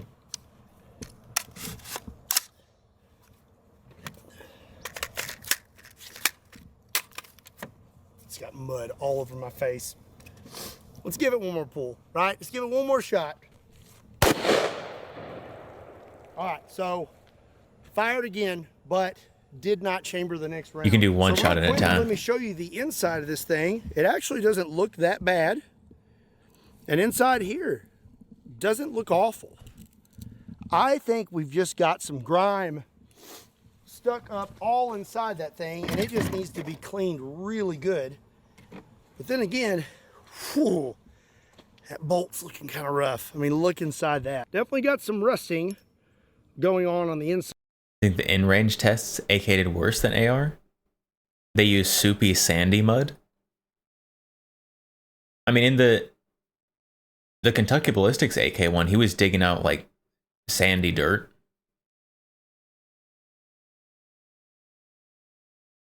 I don't know. Side of this bolt, but it still seems to be functioning okay. The firing pin moves. I mean, it went off at least once. So I don't know. It went off twice. I think with a little bit of TLC, we could get it to run. But as of right now, right out of the ground, not so great. So the mud AR-15 was pretty bad. I'm not really thinking that this one is going to do. And look at that nice camo job on there. This unironically looks better than half of the spray painted guns I've seen. And it's got different colors of rust and mud on it. Do much better. This is the AR-15 that was in the pond. Oh no, this is the pond one. And it somehow looks worse than the saltwater. But I'm wondering if this stuff right here on the barrel, like, yeah, natural camo. Okay, so this is kind of like some mud or something on it, or I think it's red rust. some sort of buildup. But that doesn't look like the barrel's in that bad a shape. Red rust is really easy to scrape off. Looks may be deceiving with this one. This is moving pretty freely. That's a good sign. Okay. Oh, there's like some nastiness in there on those bullets. Oh. Oh, if you try to chamber that with the... Nope. No. It's But over now. moving pretty freely. It's over. He tried to chamber the gross rounds. That's not going to be good for an AR. Yep.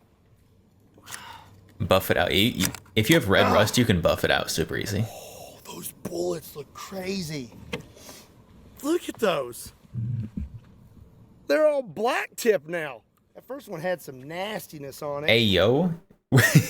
just throw your ammo in a lake for 100 days. And you can have black tip for a fraction of the cost. I wonder. I'll just get this cleared out. Uh-oh.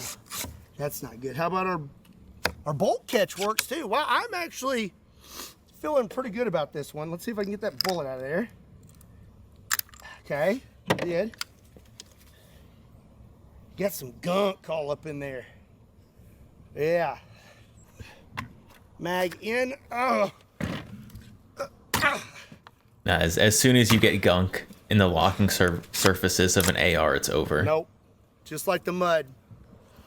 It's not wanting to chamber it. So let's Gun show safe. scalpers hate this one weird trick. Wait. I got that round in there.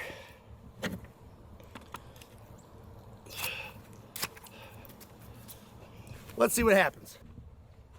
Huh?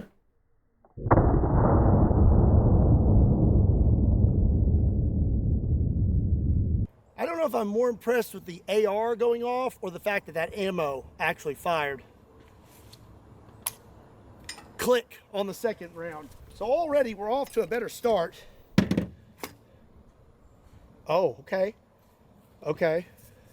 Didn't So our bolt went grab the forward. next one? We just had a click. I wonder if it even chambered the next round or if the next round just didn't go off. So let's keep this pointed in a safe direction since we know there could be a round in there. Okay, there's no round in there. Okay, let's give this thing a little rinse like we did the mud AR-15.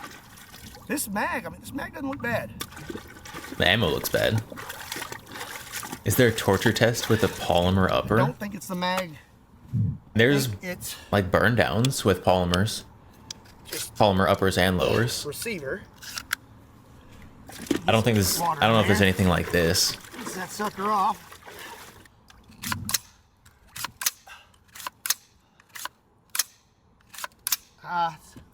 a little better.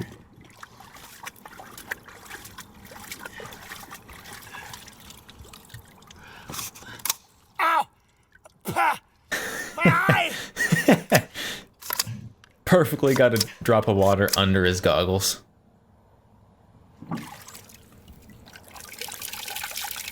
Mmm, yummy.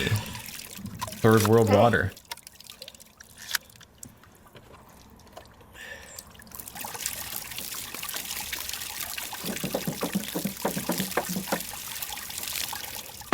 Okay. If that doesn't do it, I don't know what will. You don't understand why anyone would Feeling pretty own good a about polymer AR? Aluminum is dirt cheap? Because polymer is dirt cheaper. Trigger reset. Let's go try again.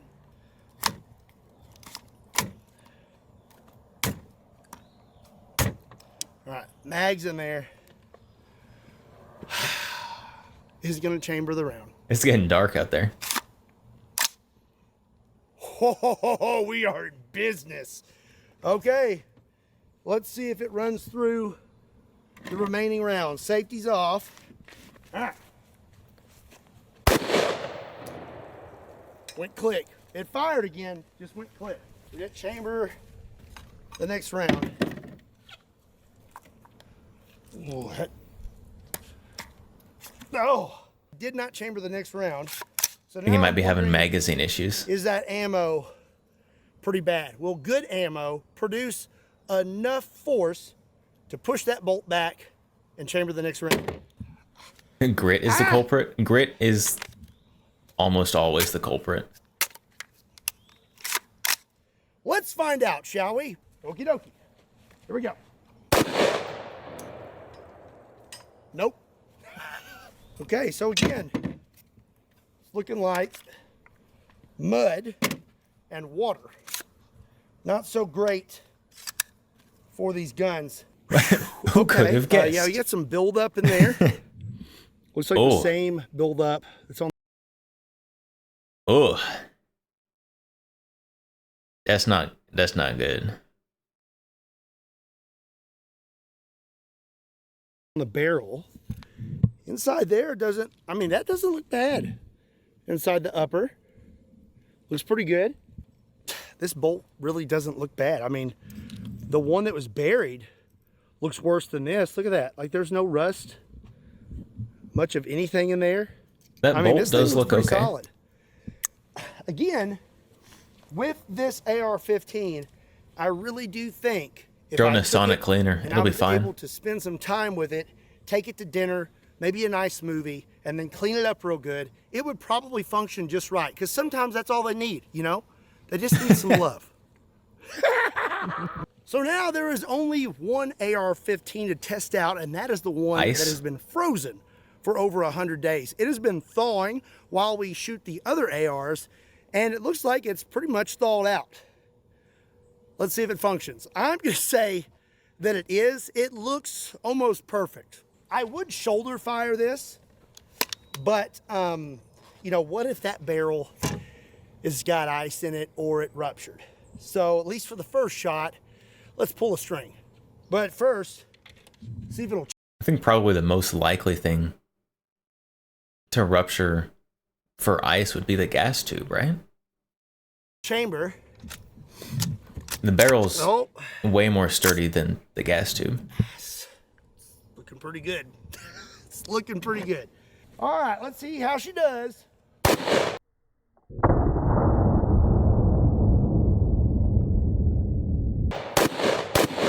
yeah, that's looking good right there. Yep, that is So what you're pretty seeing good. here is spending the barrel extra $10 on looks solid. I don't nitride really see any is kind worth of it. cracks or whatnot. If you're storing your You know guns what? underwater, yes.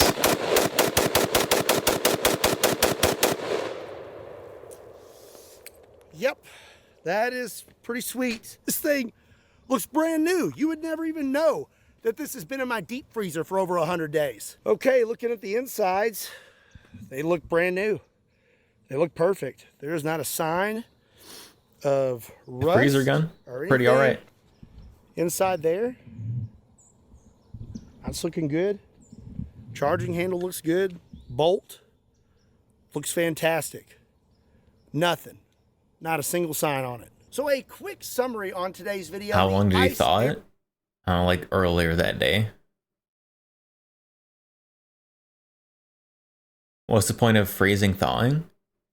Running the gun in freezing conditions is actually interesting to test. I mean, if you freeze it, water expands when it freezes, right?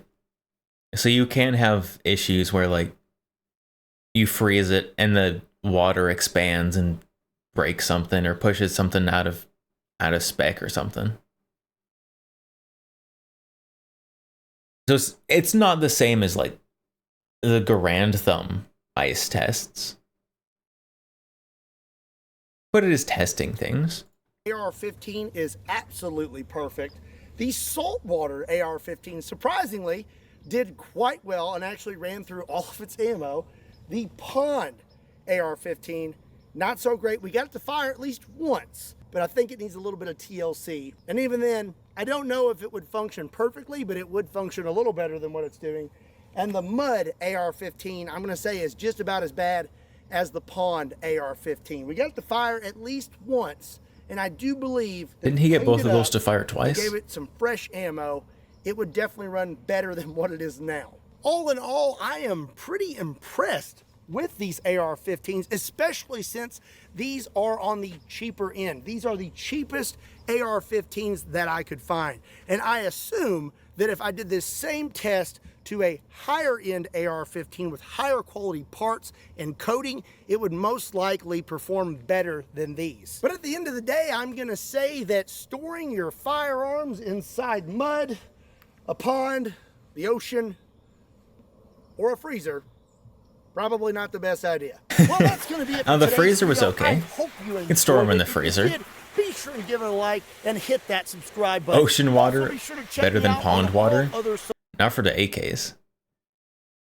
The ocean water AK turned into media. Links to those can be found in the description down below. AK along with Rust a link to Kool-Aid. KentuckyBallistics.com, just in case you want to pick up a shirt. And as always, my name is Scott. Thank you Oh so man, he's got a much for whole watching table Kentucky graveyard. Ballistics. See you next time.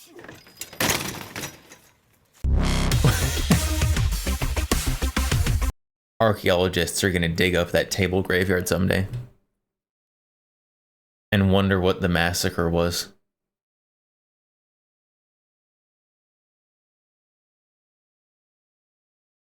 You don't keep all of your guns in the freezer? I don't actually.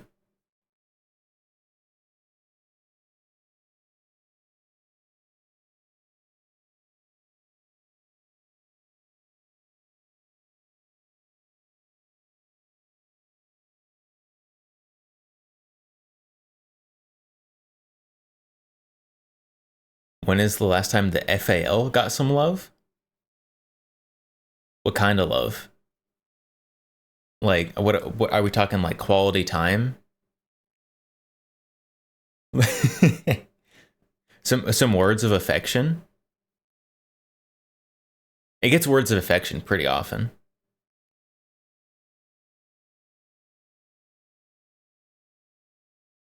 Is that color case hard? This one? It is. Range kind of love? It's been too long. The problem is 308's pretty expensive.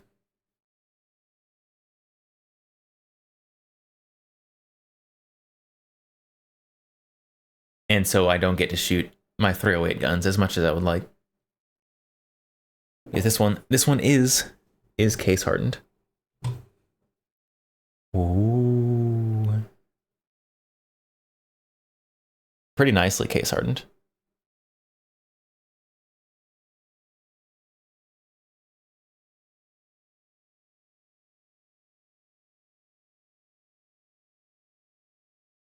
I'm a big fan of case hardening.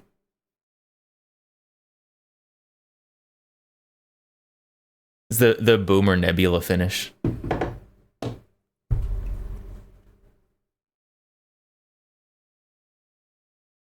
Gotcha. Hello.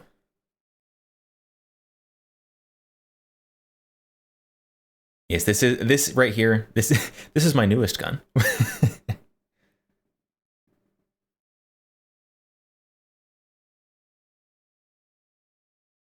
Mech tech, yuck. What? What?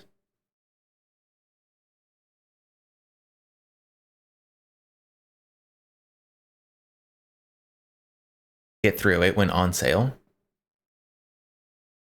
If 308 stocks should be affordable. 308 stocks. I'm not looking for a stock. I need the ammo. Have I ever shot a mech tech? No. No.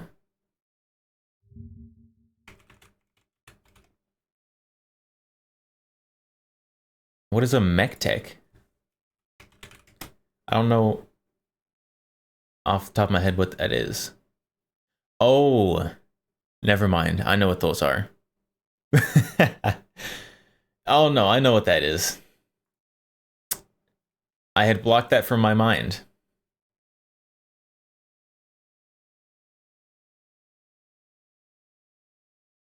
The carbine conversions for 1911 Glocks and Springfield XD frames.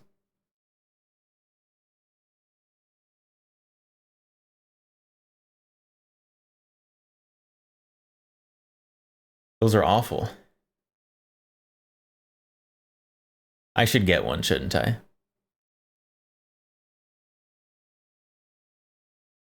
Best sellers. Only 300 bucks. 400 bucks.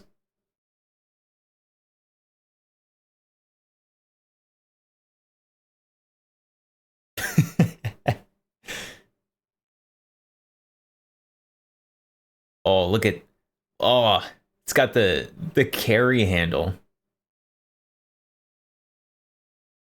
Oh, look at that. Look, that is one of the guns of all time. Not even a threaded barrel.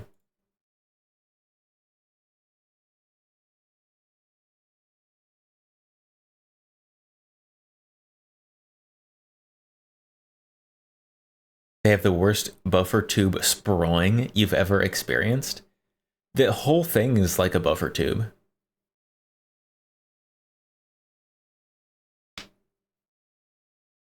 Why? Why? Why is there a pistol version? Like, just use a pistol.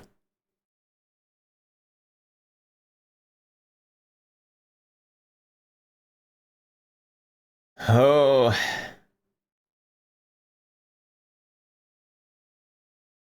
Where's the Springfield ones?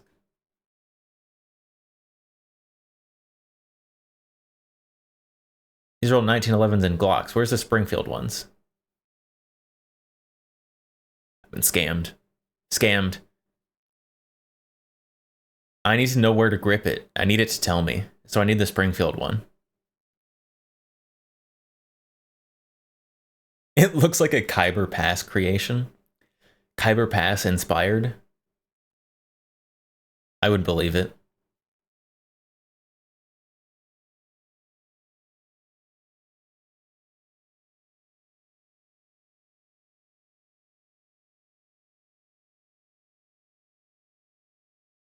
These things are so ugly. I guess they discontinued their Springfield ones. Sad day. Oh, the operator. You get the tactical one with a grip pod, some airsoft optic. Look at that. Look at how tactical that is. Is the Mall Ninja one right here. No laser. It doesn't have a laser on it. They're missing out. FDE. Oh, doesn't show me a picture.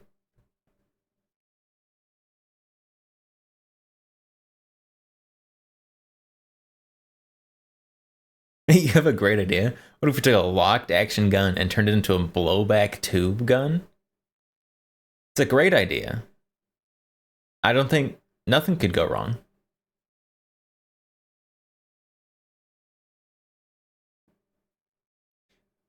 By which I mean everything can go wrong, because that's a double negative.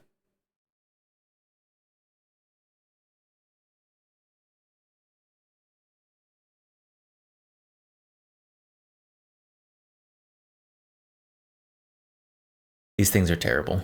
Those things are awful. I had blocked those from my mind. And I've been reminded now. I'm gonna have nightmares tonight.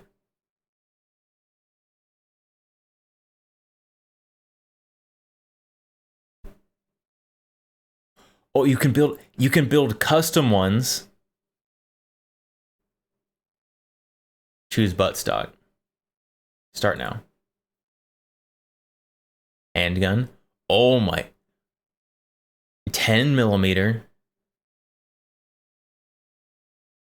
XDM and 40, obviously. FDE. Barrel and flash hider. Wait. You can get a press on flash hider or a threaded. $50 difference.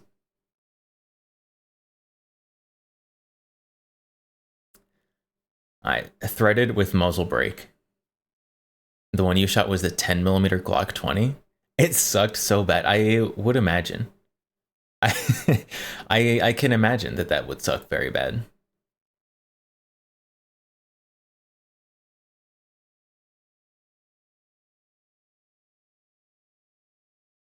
See what else do we need? We don't need a case. Optic. We gotta get their high quality optic in there with sling. And if you're gonna have the sling, you need the sling swivel. Butt pad, yeah. We don't want to hurt our shoulders with that stiff 40 recoil.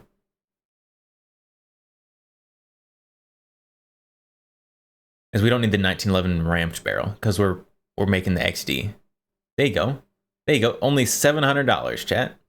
And you can have your tactical out XDM 40 carbine.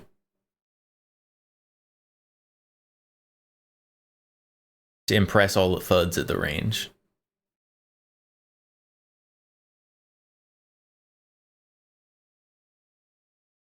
And the Brazilians.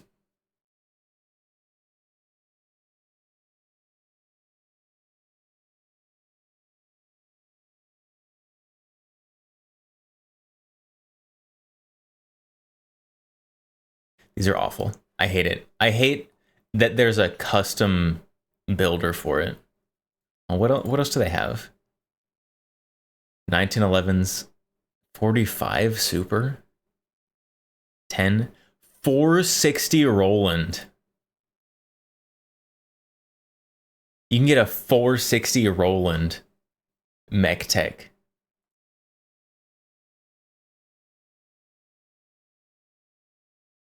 That seems like such a horrible idea.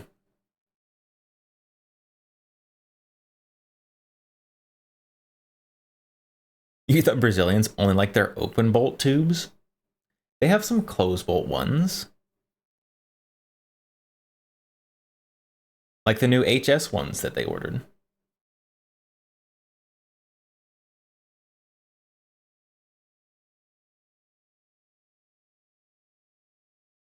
I mean, obviously, 460 Roland. Direct blowback. Perfect. It's perfect. What possibly could go wrong?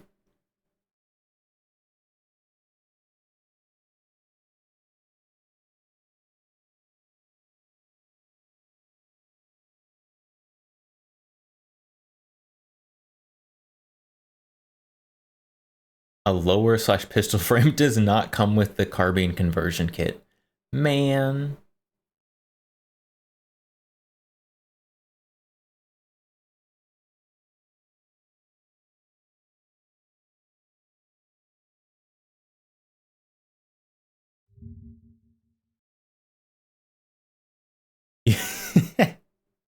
There's a telescoping stock version.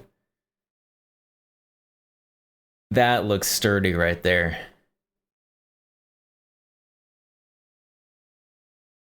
Oh.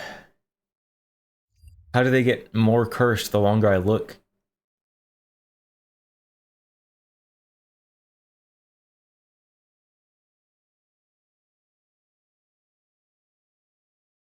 Those things are terrible. Chat, you need to buy them.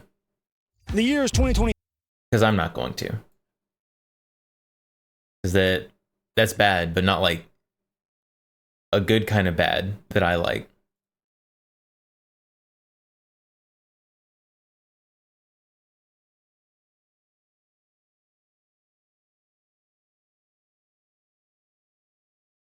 You have coat hangers with wires thicker than that stock? Yeah, I definitely would not trust that stock. With anything larger than a 22, probably. And even a 22, you got to be sure not to like pull it back into your shoulder too hard, or you might break it.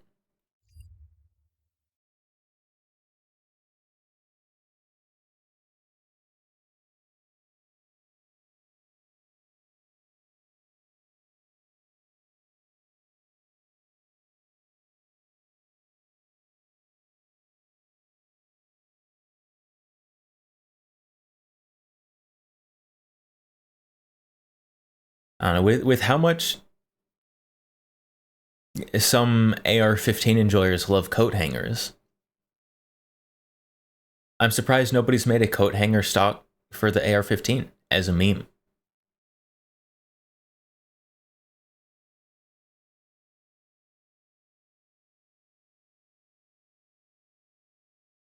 VZ61 wire stock is thicker than that.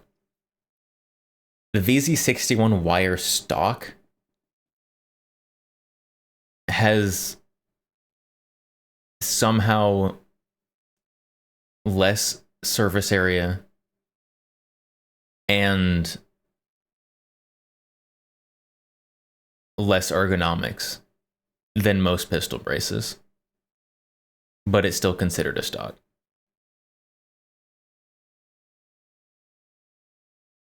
I wonder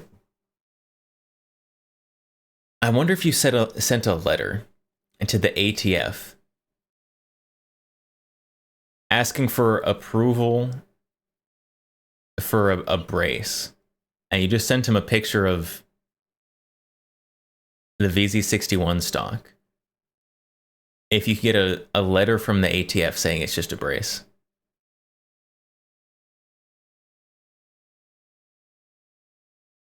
Just curiosity, for curiosity's sake.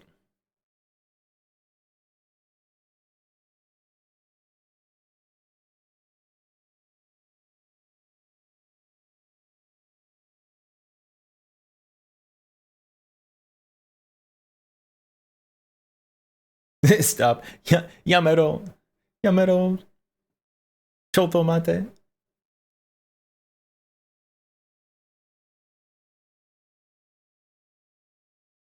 All right. Who wants to email the ATF? Write a letter to the ATF to get VZ61 stocks approved as pistol braces.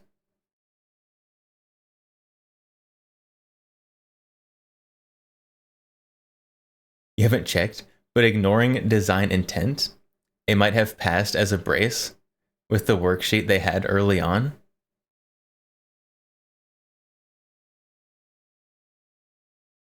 I mean, really, you just need like a really skinny wrist, so you can fit your wrist inside the wire. And you send him a picture like that. You're like, yeah, it's perfect.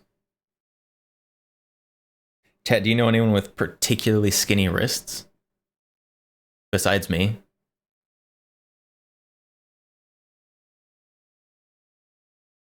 You probably need a skinnier wrist than I have. Like maybe like a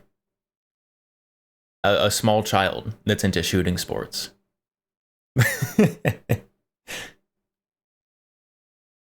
You could probably manage that.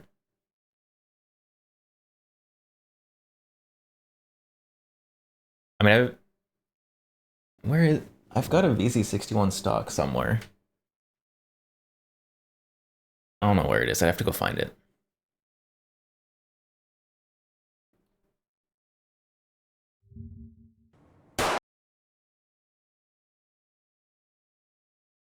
This agent knows. ATF agent demonstrates how Glock switch fires. This agent probably doesn't know anything. A Glock handgun is designed to be used like this. But if you use the illegal switch, it becomes this.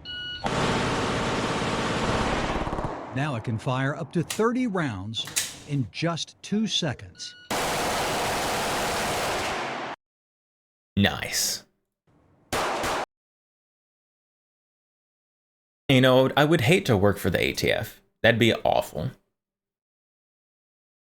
But if you work at the ATF, like being the guy who does the demos of the illegal guns, like that's got to be the most sought after job, right?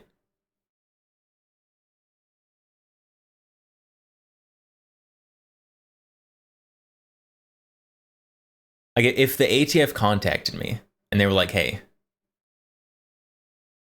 we want you to work for the ATF, I'd be like, no, of course not. But if they contact me like, hey, we need you to do the demonstrations with all the illegal guns, I'd be like, ooh, well, actually, you may let's consider that one real quick. A Glock handgun is designed to be used like this. But if you use the illegal switch, it becomes this. Oh my, look at that guy's forearms. Oh my goodness. That guy's got some toned forearms. You could like drink water out of the ridges in his forearms. Oh my goodness. Now it can fire up to 30 rounds in just 2 seconds.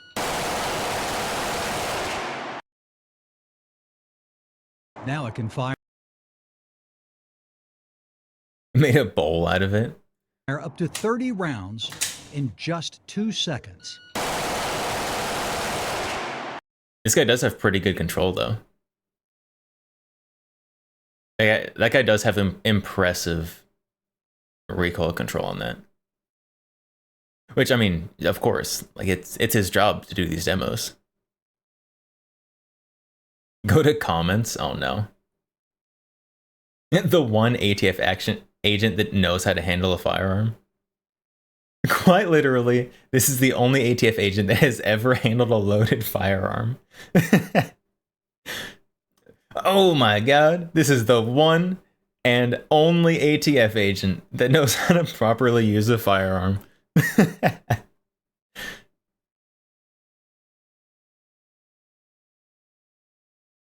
Dear ATF, thank you for this advertisement. I really want one.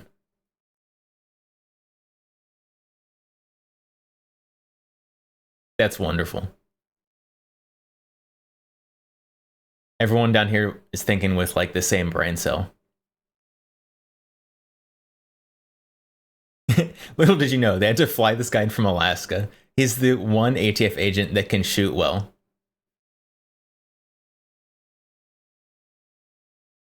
Everyone down here working on the same brain cell. It's beautiful. Detroit. They had to fly that guy in from Alaska to shoot a demonstration in Detroit. They could have flown me over there.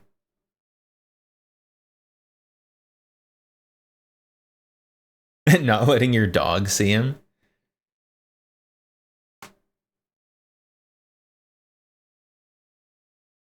Yeah, probably not. Probably not.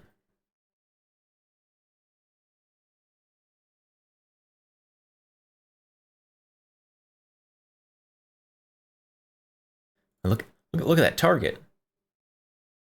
This guy ripped off a couple magazines, full auto Glock. Only one shot outside his silhouette. I don't think I could do that. I'm gonna be honest. I don't think I could do that.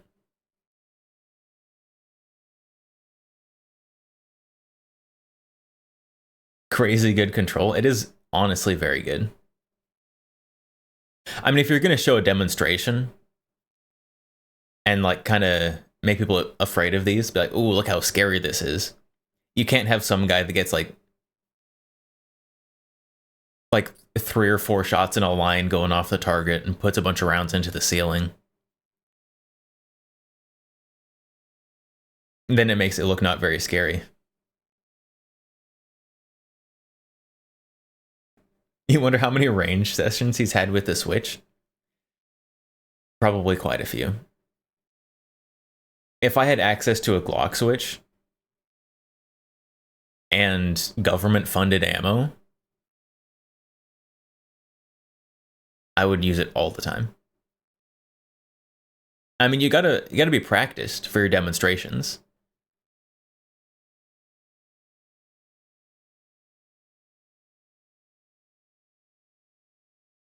For the camera to be recording him for this moment.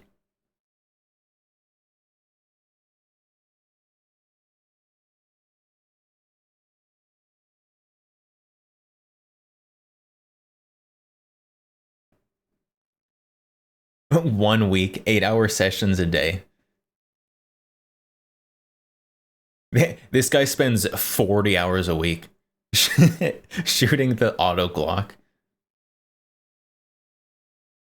Wakes up, has breakfast, shaves, kisses his wife and his wife's boyfriend goodbye, and goes to the range and shoots the full auto Glock.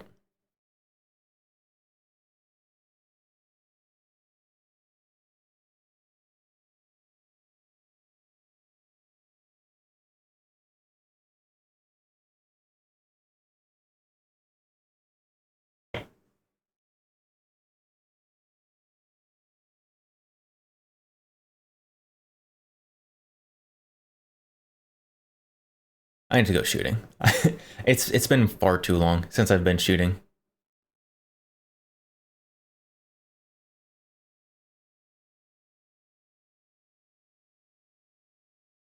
His 3 little folk must be like, make us look good. That is this guy's job.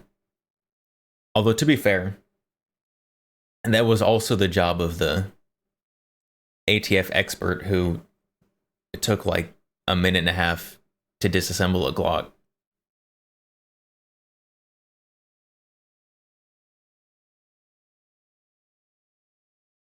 Gotcha, you have 4 new guns you haven't fired yet? I have... How many new guns have I not fired?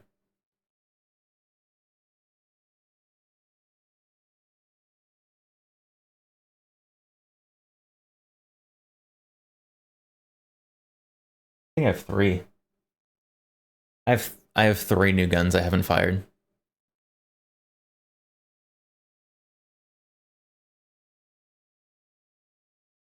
Two of them are even SBRs. Very nice. I mean, not nice that you haven't shot them, but nice that they're SBRs. Now you gotta get out and shoot them.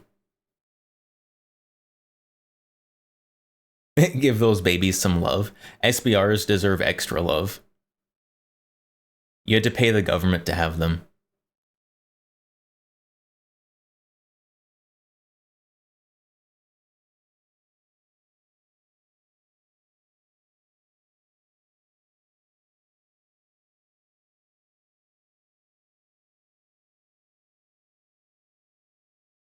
And I have some guns. I have 1 gun that I'm still waiting on SBR approval. And a couple others that I need to get around to.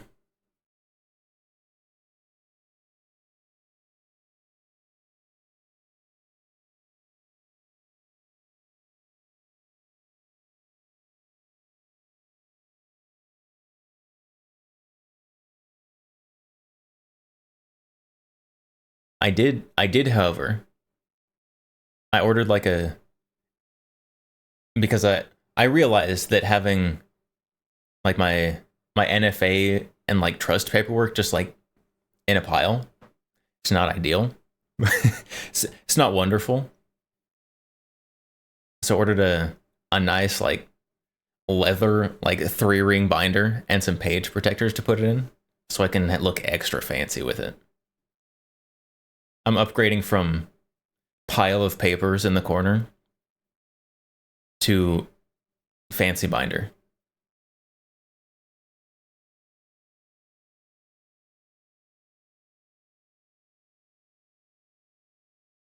I think it's a good upgrade. Very worthwhile.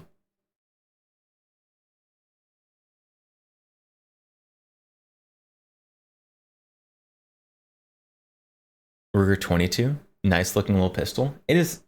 It is. This is a very cool gun. Also high power and FAL. Yeah. We also have the FAL and high power. Color case hardened. Because they're on sale at PSA.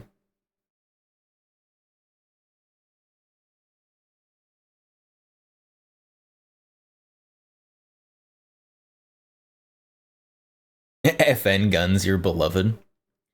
I don't own a single FN branded gun. This is the DS Arms FAL and the, not me checking, Inglis high power.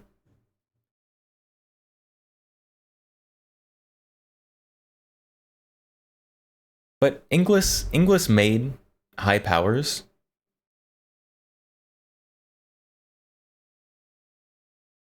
So they're just making them again.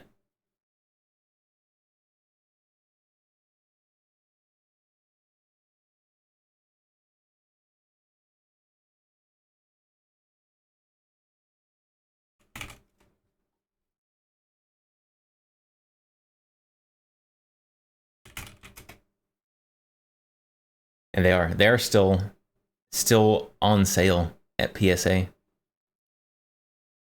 can get their standard one for $380.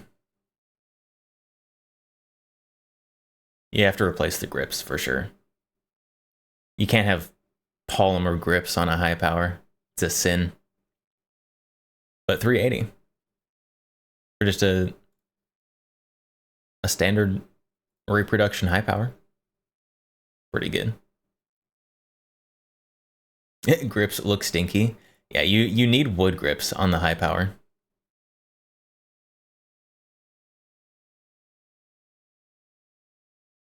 Which is why I got this one.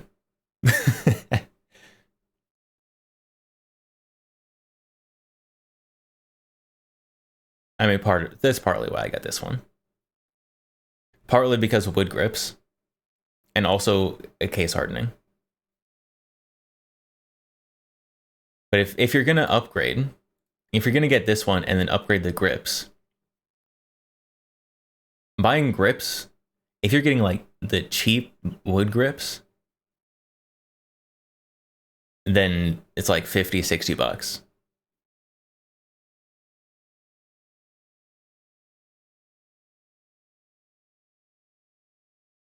And the case hardened that comes with wood grips only cost like $90 more.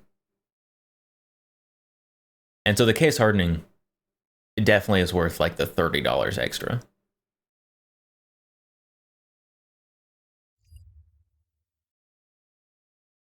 Do I have a holster for it? I do not have a holster for it yet.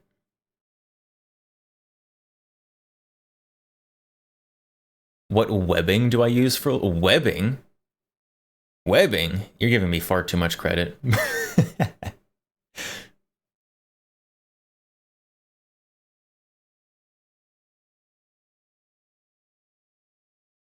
You know one person that hates the Inglis high power? Not because it's a Turkish clone, because it's not a clone of the actual Inglis version. That is true. These are not clones of the Inglis, they're clones of the Belgian one.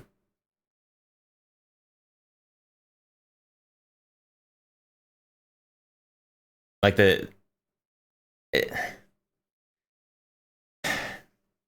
I mean, it's whatever to me. But if you were looking for an Inglis clone, sorry.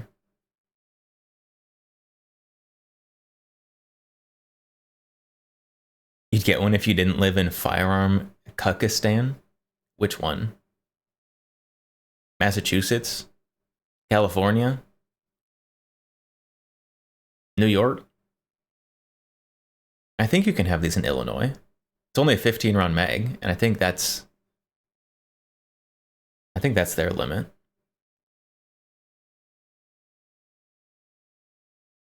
Worse, Canada. Oh. I'm so sorry. Kazakhstan would probably be better than Canada.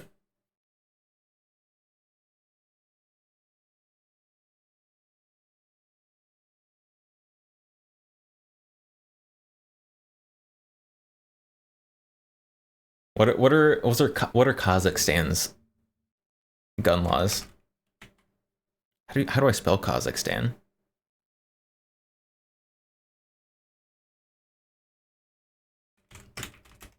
Kazakhstan gun laws.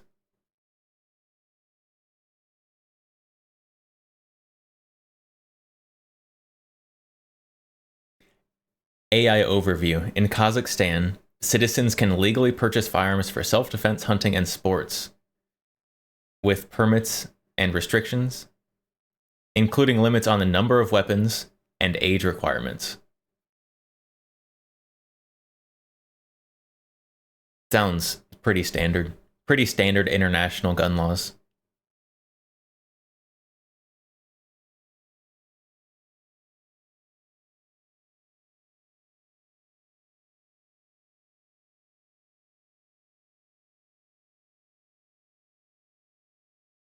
Kukistan? That's Canada. That's Canada. Canada's Kukistan. Don't be insulting Kazakhstan like that.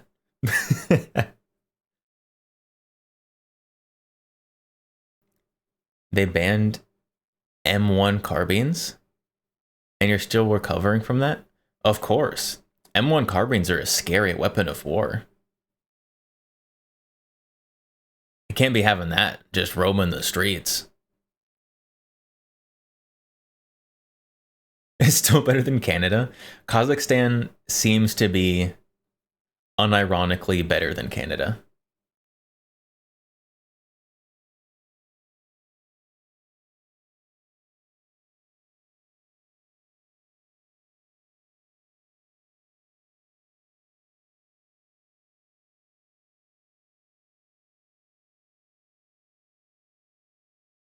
So in Kazakhstan, you have 3 categories of weapons: military small arms, non-military weapons, and service weapons.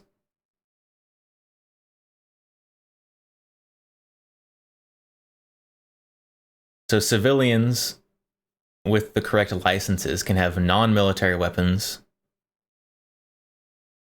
it looks like, relatively easily.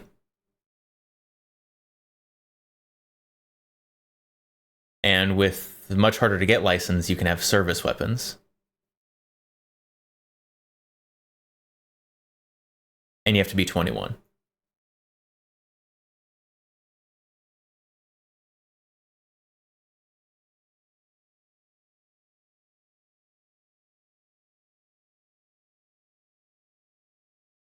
Anything is better than Canada. Apparently. Devil Rose, hello. Welcome. KSVK from the Armory.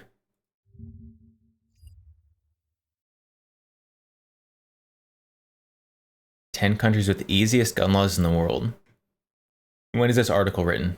January 2025.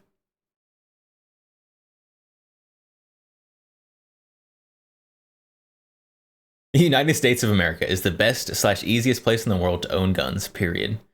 True. 10. Bosnia. I have ammo from there. What brand is that? I don't know, it's in a big cardboard box. I can't see the brand. I have ammo from there, though.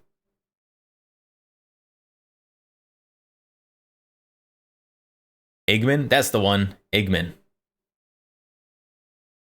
FAL. The pet FAL.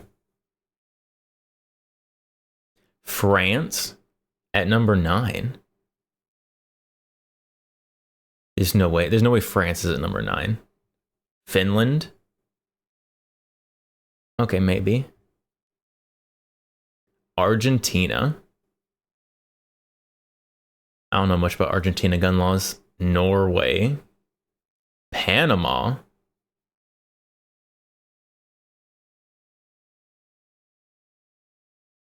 Italy. Maybe Italy. If we're talking like specifically like sporting shotguns or something. 3, Canada. No. Wrong. Incorrect.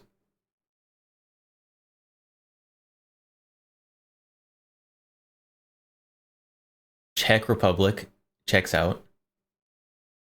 1, Switzerland. What at the beginning you said obviously number 1 was the United States.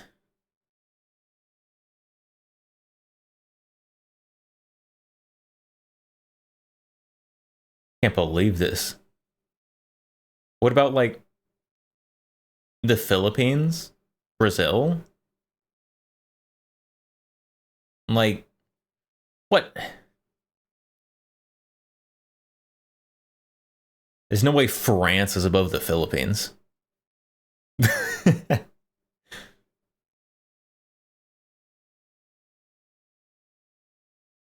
Apparently this is from 2020. South Africa. South Africa as well. And South Africa, I think, is not as good as it used to be. And kind of like Canada, but not as much.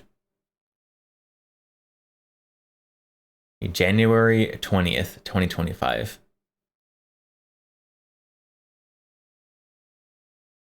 I think this person is going off old data. Except even old data, I don't know how France is on the list.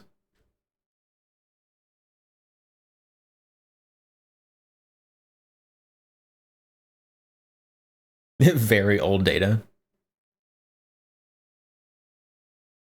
I'm France, you take that back right now. Them's fighting words, buddy.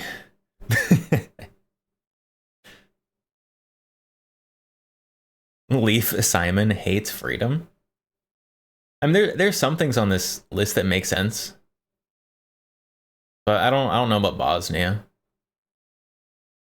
Finland probably can go on the list. Argentina, probably. Norway. I don't know anything about Norway gun laws. Panama probably fine on the list. Italy would be surprising to be on the list. Canada doesn't go on the list. Czech Republic and Switzerland definitely should go on the list somewhere.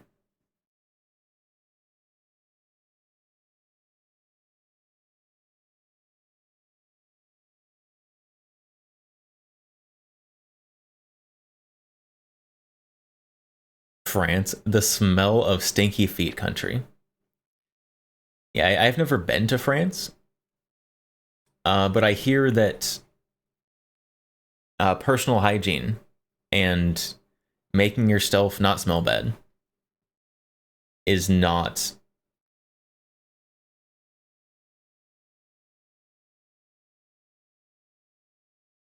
a priority. Not a priority. You've heard France is very good for a European country? Really?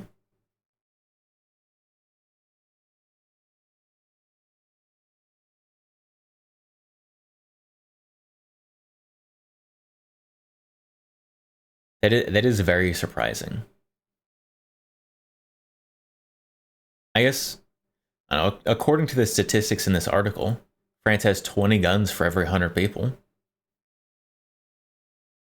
Which is globally pretty high. India. I don't think guns are are Indian gun laws good?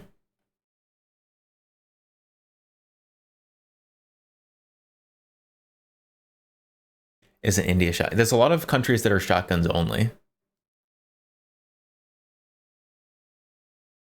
Which is why there's a lot of just crazy like shotgun clones of things out there.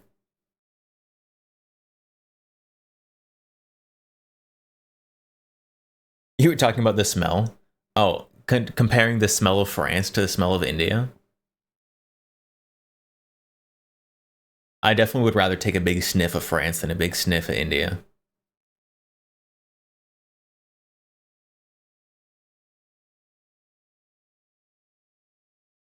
You've seen plenty of cursed guns coming from India. Yeah, we are talking about like illegal guns. Because there's lots of countries where it's very easy to get guns. It's just not also legal to get guns.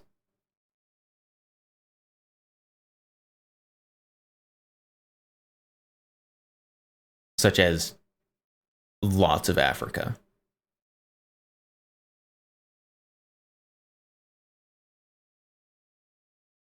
UK loves their sharpened metal. Do they? If you're trying to ban something, do you love it?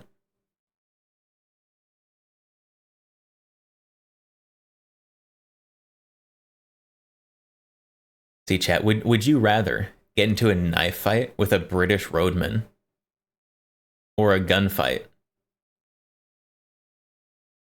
with some hood gangster in America?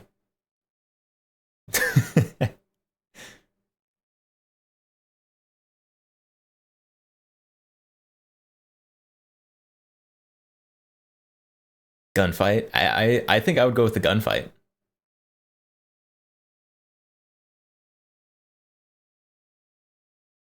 Ethnically British?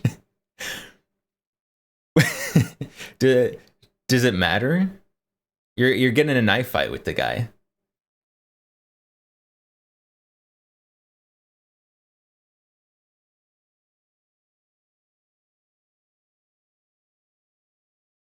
Yes. Fine. Then an ethnic British roadman.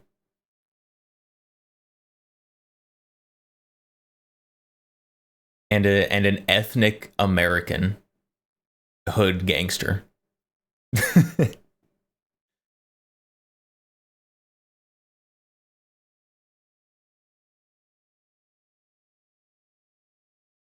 In that case, the knife fight. I don't know. I'm still gonna go with the gunfight.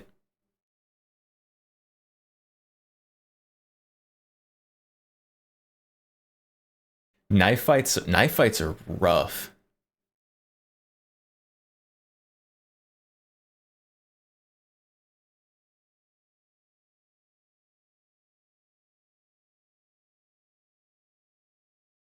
Especially like, have you seen like the crazy things that British people are doing with knives? Goodness sakes. Like they're like bolting two knife blades together, like on either side of a coin, so that the blades are like just a little bit apart. So like if you stab or slice at someone, it's like impossible to stitch up.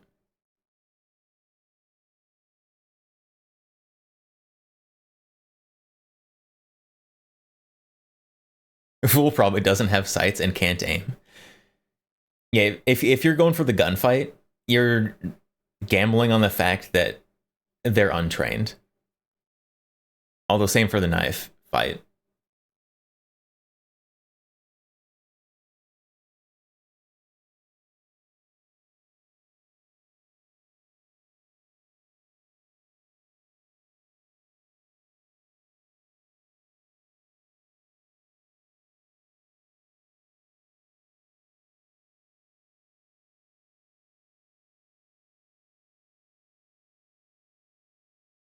And knife wounds are bad. Like a bullet wound, as long as it doesn't like hit a bone square on or something, way better recovery time. Winner of the knife fight dies on the way to the hospital. Exactly. Like even Even if you win a knife fight, you're coming out scathed.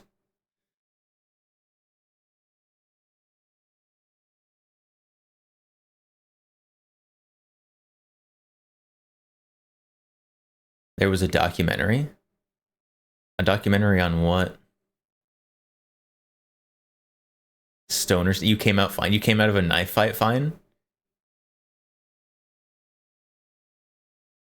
That is a rarity.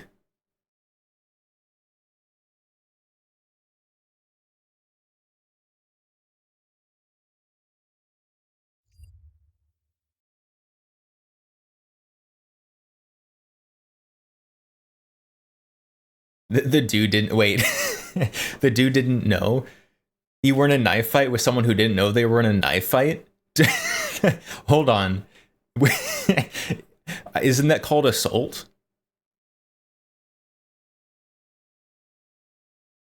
I don't get into knife fights in general. Definitely don't get into knife fights with people who don't know they're in a knife fight.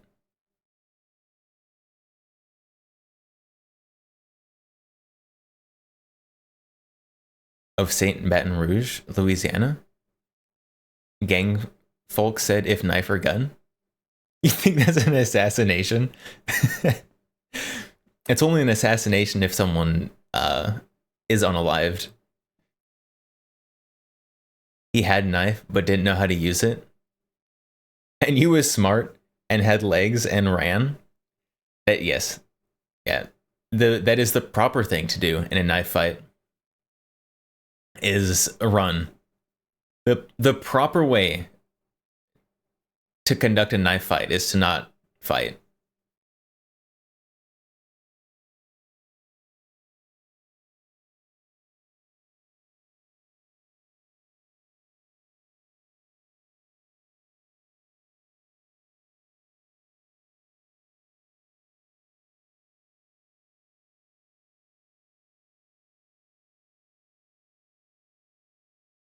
One of the reasons you carry 2 to 4 TQs at all times, just in case. TQ tranquilizers. Is a TQ a kind of knife? Have cursed Indian civilian legal Enfield. Oh, tourniquets. Okay. That makes more sense. Oh. Oh. I thought Archangel stocks were bad.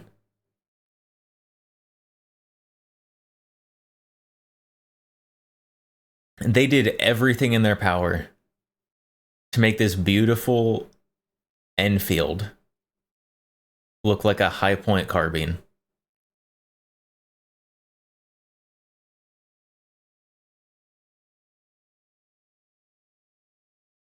Holy chin weld. Oh my. Oh my goodness.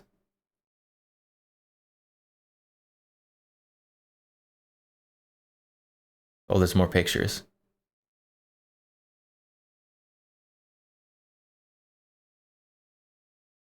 Some kind of stockless coach gun. And I have no idea what that is. Unfair to high point carbines.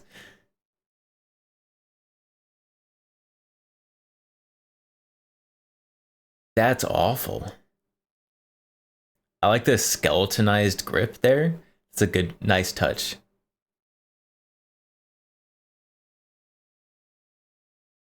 Oh, this gun is terrible. What is this one? A not MP5?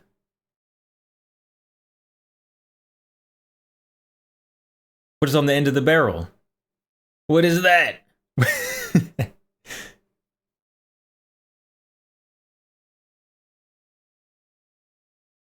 Gross. You like whatever PCC this is? I can't see enough of this to know whether or not I like that or not.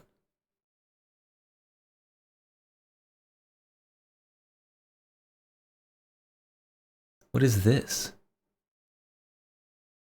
It looks like there's like an AK mag sock on this. Except it's not like the magazine, because that's back here. What is that? that like part of the sling? No, the sling's down here. What is this? What is this banana mag thing?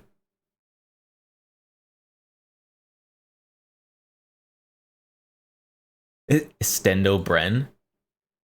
I mean, so the gun is upside down right here. You can see the carry handle thing they've got going on. Like, it's coming out what would be the bottom.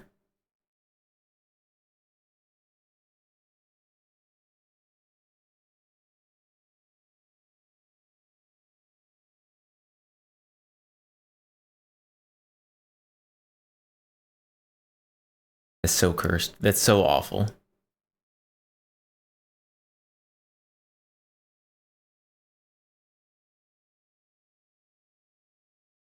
The guy in the painting. Looks like he was looking judgmentally. Painting.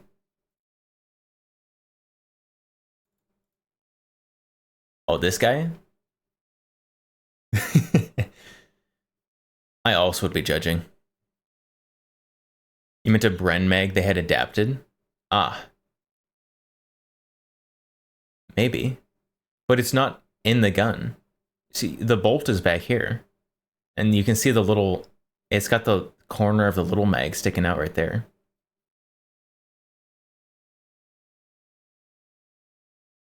I mean, it still could be. Just like strapped to the gun for a mag change or something.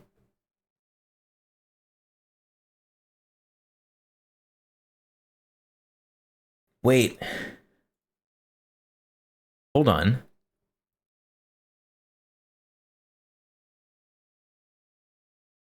Why are there two barrels?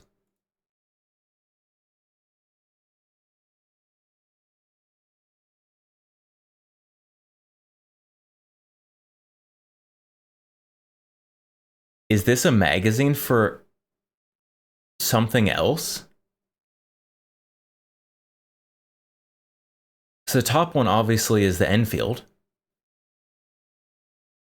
Is this man holding two guns?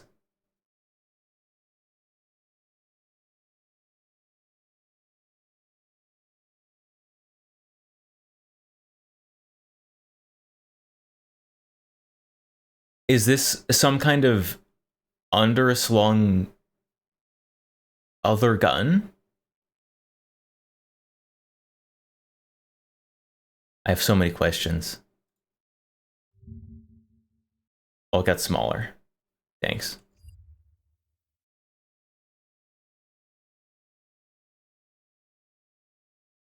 I'm trying to compare it to the other ones.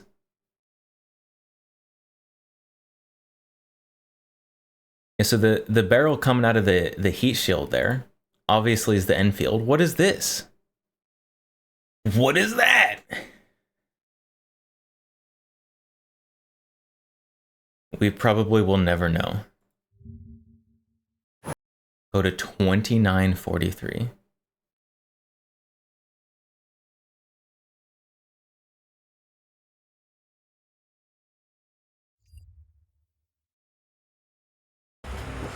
I read them in grade. Yeah, how I feel. And the police said, if you tell me who did this, they'll go to prison forever. What would you say? We got sensors. Censored. Yeah, right there. Okay, say this. The gun law in America. You're too restrictive. Too restrictive. Yes, sir. I know. Gun laws in America too restrictive. Coming from gangsters, I believe them. Over in the UK, it kind of sucks. You can't even have like a water gun or shit. Yeah. Hell, they arrest people for posting mean things on the internet over there. I saw. Yeah, no guns in the UK. You can't even post mean stuff. No, you can't say what you want on the internet. You get No, like even in 6 rap, years. Why is You this can all? never say someone's Why is this all blurred out? I feel like we're missing the good stuff up here. name in your music, Yeah. or the police will take it down for inciting violence. Shit. But they promote violence in movies, right? Yeah, for real. Crazy. Huh? Protect ID. Then just like blur their faces. I can see there's more stuff than just faces.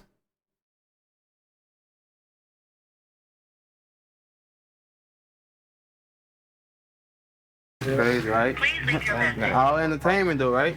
No, to get a gun in the UK it has to be imported because they're all illegal. So to get a gun in the UK, it's instant 5 years with any gun. So y'all use knives and shit. Like, Knives. y'all have like Oh, y'all there we go. murder There's the people- knives. People getting caught in. Yeah, knives, bro. Just a lot of stabbings, like a lot of blades going through chest plates. But this, if you want to be real though, they're like this more dangerous than what we do.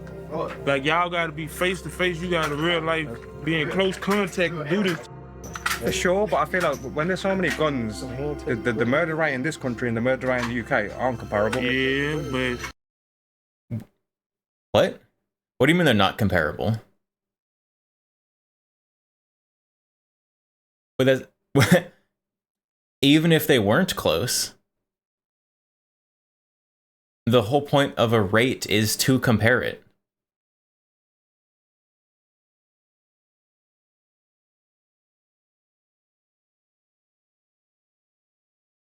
Knife is way more dangerous. IMO. I tend to agree. y'all real like dangerous as a motherfucker. Anybody that got time to sit around you and Gave his life to God, yeah. So out of that, Oh, there we go. Lost the sensor bar. no longer wants to be in the street. If he want to walk down the street, we gonna send him the guy. Going straight to the guy. Mama, we gonna send him right where he want to be. He want to go get like the guy. And that's He think crazy. you about to shoot at me and think you about to walk down the street like you just gay up. It's too late. It's too late. Should have been too late. That's Yeah, you too crazy. late. Like when you in the street, you in the street shit, bro. Until I don't know. We still young, kind of like. I cannot imagine being like, yeah, if you walk down my street, it's over.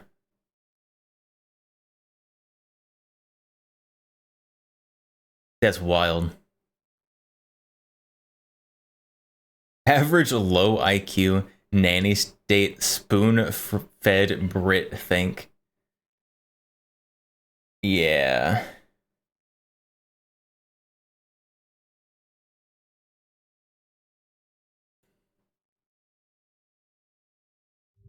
Oh, let's see.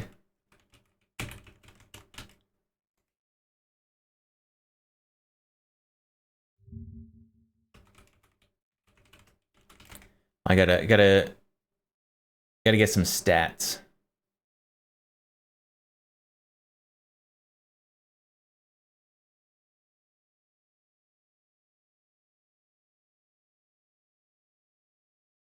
Let's get the same year. 2022, because that's what I found first.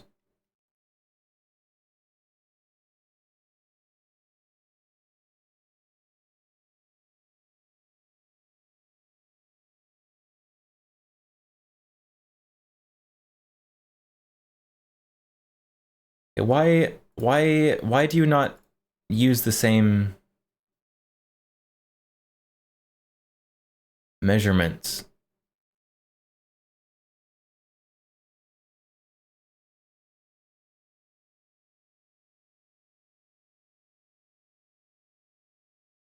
Oh my goodness. Okay, so US homicide rate 7.5 per 100,000 people. According to the CDC. UK is 5.2 per 100,000 people. So it is a little bit less. I'll give it's a little bit less. That's true.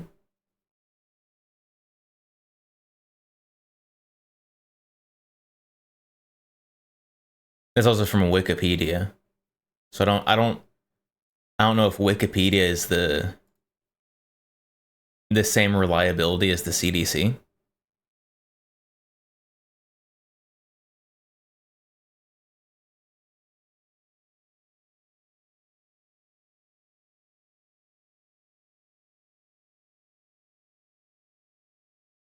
But I don't know. That is not a significant decrease. if you recall correctly, the way the UK does murder stats is screwy. Something about not counting murders until they are proven. Oh, that's definitely not how it's done by the CDC.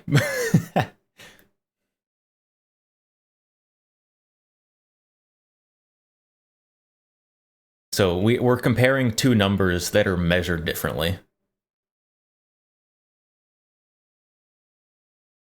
Countries don't count homicide until someone has been charged. Yeah, that would make sense.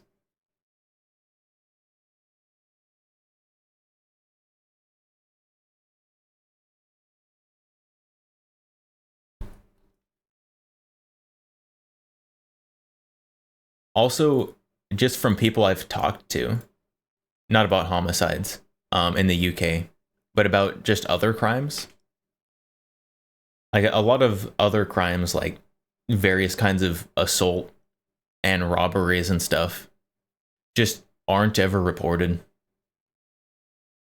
Like people just don't even bother because nothing will happen. Which is wild. It is wild to me.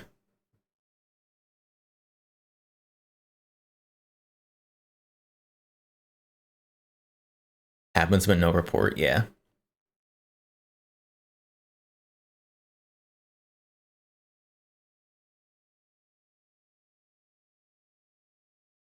Same with self-defense cases. Yeah, self-defense cases, I was going to say in the United States, but probably in the UK too. Because if you self-defend yourself in the UK, you're probably also going to jail. But a lot of people don't report self-defenses.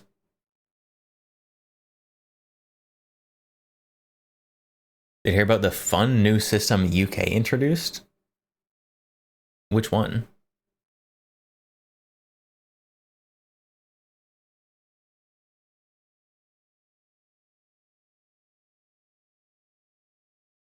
Refugees aren't charged because it would be racist to charge them?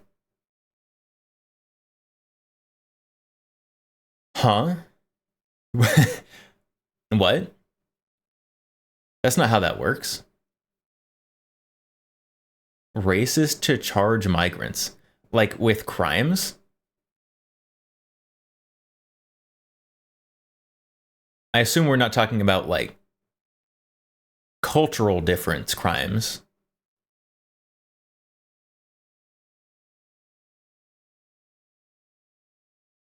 Because like there are some countries where like the age of accountability is like 16.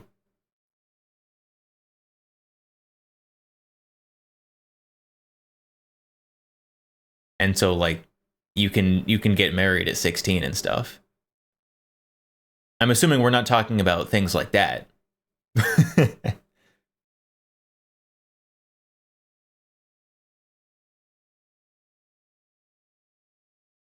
Not talking about like, I don't know, eating some kind of animal that's is not culturally accepted to be eaten.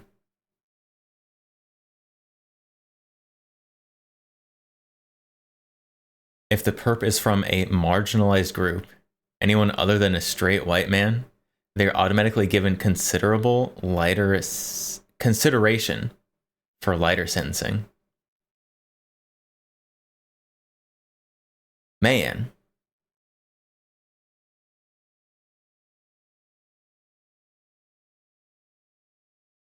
This is crazy. And people are being racist in their quest to get rid of racism. That's wild.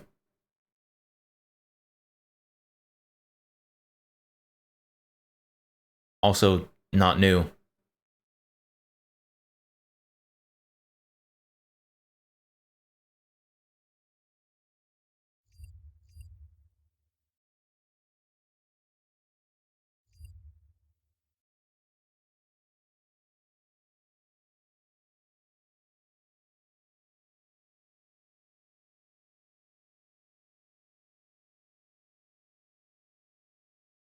All right, we have another video that I want to watch We're watching all the gun tubers today, apparently. Because I haven't had time to over the last few days, so we're just gonna watch it on stream. DEI mentioned. Yep, DEI. The most racist thing to happen to America since segregation. Alright. Admin. Taking down a Grandmaster. The year is 2023. I thought it'd be a good idea to have a USPSA Grandmaster come to my channel and show me how it's done, how to shoot fast. And boy, was I humbled, because he shot really fast and I didn't do as good as him. The year is 2025. He's probably been training, getting even faster, honing his skills, while I've been still LARPing hard, playing a lot of Hell Let Loose. But nonetheless, today we're gonna see if we can actually take him down. Today we're gonna see if we can beat Hunter Constantine. To beat Hunter Constantine, we need Hunter Constantine. Constantine is such a cool last name. Ladies and gentlemen, mostly dudes, I present to you Hunter Constantine, a Grandmaster of the USPSA. Any ladies in the chat? Because I need some friends to help me take him down. Listen, if you're gonna take down Goliath, you don't need to be just one guy. Well, you can be just one guy if you have. My name's David. If you're David. But it helps to have more friends. All right, I got Luis of Badlands, my ammo sponsor. Everyone, be nice. I need this. I also have Charlie. Say hi, Charlie. Hi, Charlie. Shit. What we're gonna do is we're gonna go through a course of fire from our range referee named Dylan. Great guy. We're gonna pull from a hat. It's gonna be a random course of fire with a random gun. We're gonna see if we can take down Hunter that way. Good luck. The confidence on this smug. Guns on the roster. H&K USP 45, H&R PCC, Sand Viper, Blood Diamond Car 15, Charlie's Glock, Hunter's 357 revolver, Hunter's M&P, Glock 34, LMT Spec War. You've seen the ladies. That is you know the rules. quite the range of guns. Dance. Dylan, what's our first game? Drill's gonna be simple. Hold on. Wait for the mic. Dude. Oh, come on. I'm new to this. I don't know. So the first drill is going to be simple. We got 3 sticks, as you boys see. You're going to have your 3 main shooting positions. They got 3 sticks for the boys. Once you have your gun selected, you're going to go to your stick, and you're going to do 1 stick at standing, 2 on each still. Next stick, 2 on each still, kneeling or prone. Last stick, hit your final position, kneeling, prone, or standing. Standing, kneeling, or prone, you have to hit all 3 positions in whatever order you choose. Do we pick our own gun, Mr. Admin? Yeah, we're going to pick out of the hat. I guess since it's my video, I'll go first. Oh gosh, I'm so nervous. Glock 34. Glock 34. Oh, there. Shooter, are you ready? Ready. That's okay. Okay, that's a fun video idea. The random guns, I like that. Stand by. I hope someone gets the revolver.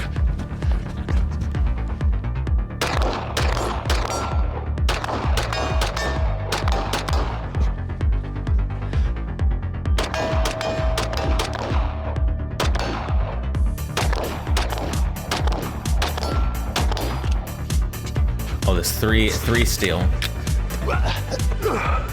Backwards prone. Not working.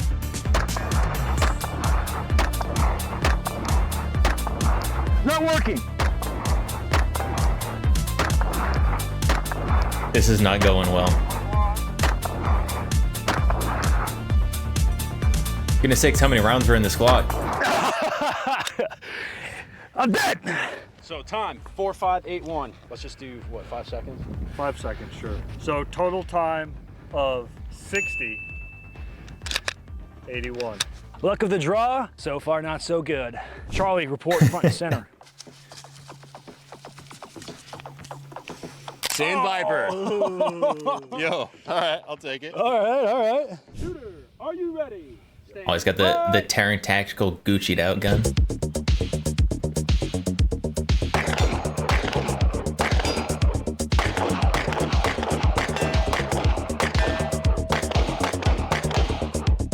And he's just spraying until he hits shots. Go, baby, go.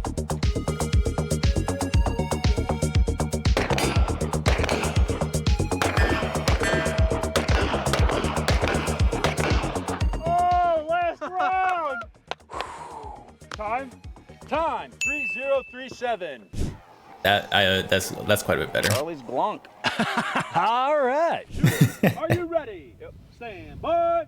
Oh, he's got the big Glock compensator on there.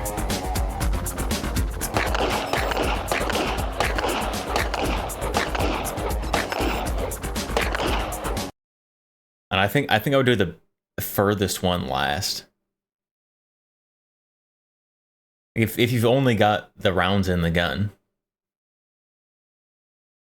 I'm gonna take the easier shots that I'm more confident I can hit.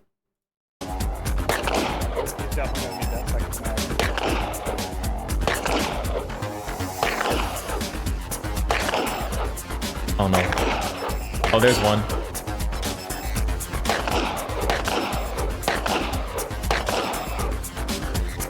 Oh no. He reloaded.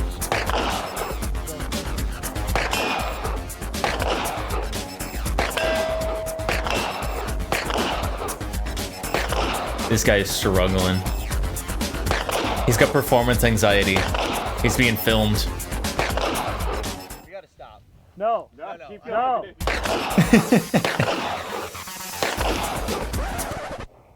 Shoot this. I'm so going. It's not my video. Going, dude. You gotta get one more hit on it and you can move. Hit! Go, go, go, go, go! Oh, someone brought up another mag. Most show hits. And when you're shooting a steel, you can hear the hits.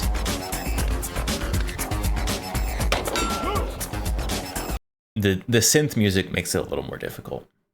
But you can still hear the ring.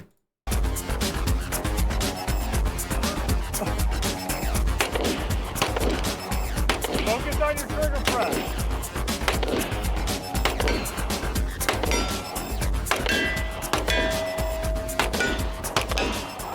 You would definitely beat this guy if you At tried. the bottom of the plate, 6 inches off of it. Time. Yeah. This guy is also using someone else's gun he's unfamiliar with. That apparently the dot's not on. I am. 98, 95. Holy. So the game of chance is working as intended. Who cranked Charlie's red dot? Who did it, guys? Fess up, it's okay. Definitely wasn't me. Fess up. Was it Hunter? Did you do it? I would never do that like that. Well, this is like the 3rd video in a row that I suck. Luis is having a bad day, dude. We're on video number 3, and he's not been as good a shooting day, I would say. Listen, I know you're better than this. We've shot, right? You know me, dude. Yeah, dude, for sure. I just want to point something out, okay? So Charlie, Admin, and Luis all use the exact same ammo. And Charlie could hit the target. Yeah. Admin could hit the target. Yeah. Luis could hit the target about half the time. Yeah. So I think it is a... It's me. User error? Yeah, you're right. Or someone cranked it. Is it loose? Referee, your final consistency? Yeah. It looks fine. Yeah, he's just nervous slapping the trigger. Oh, damn! That is coming from our moderator. You can only go up from here, dude. That's right. All right, moving on. Hunter. It's a literal skill issue. See what you got. Revolver. Hunter 17! Let's go! This is not shaping up how I wanted it to. Well, this guy's about to make them all look like fools.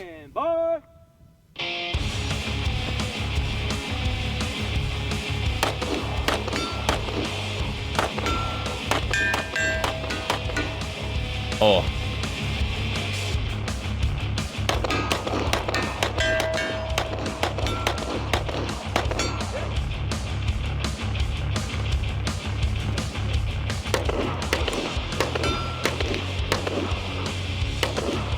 Oh no. Okay.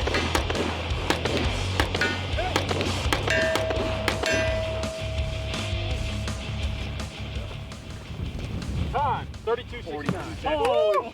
32:69. Good news, gentlemen. Hunter lost to Charlie. You know what? Hey. Say this, but Hey. where you're going, you're not going to make GM in 5 years.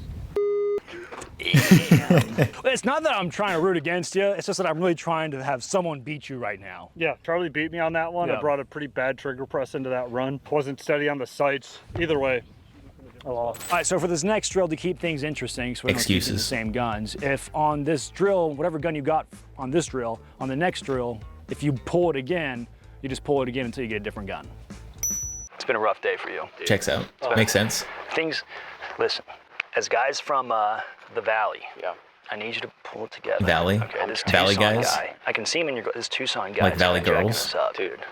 Yeah. You got this, okay? I know, you got this. All right, so for our next drill, we're gonna have a pistol stick and a rifle stick. So if you draw a pistol, you get started at one stick. If you draw a rifle, you have to start at the other stick. Pistol stick, rifle stick.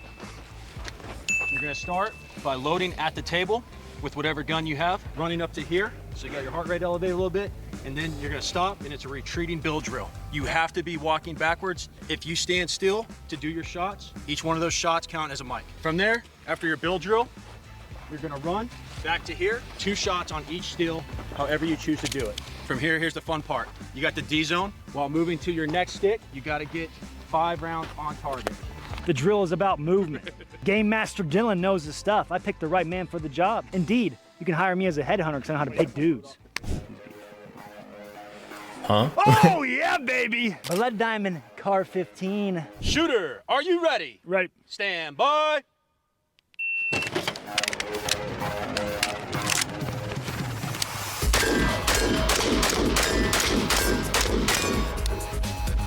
Nine-shot build drill. All right.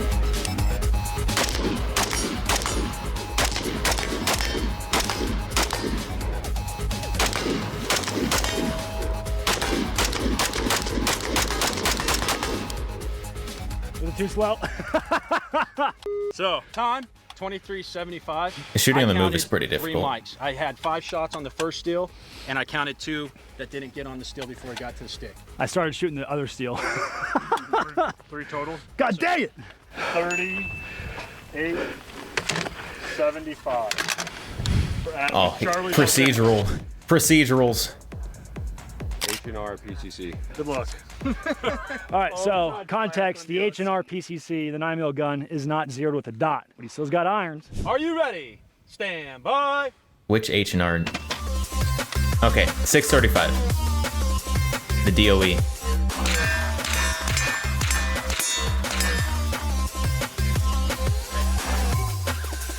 He started going to the wrong one.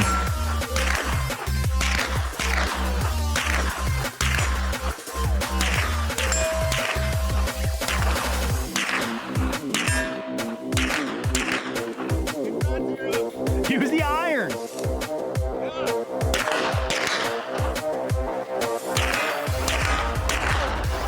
He's definitely using the dot, not the irons. Nice. 40-19. 40-19 clean. So far, Admin has a slight lead on Charlie by 1.5 seconds. Don't get this gun.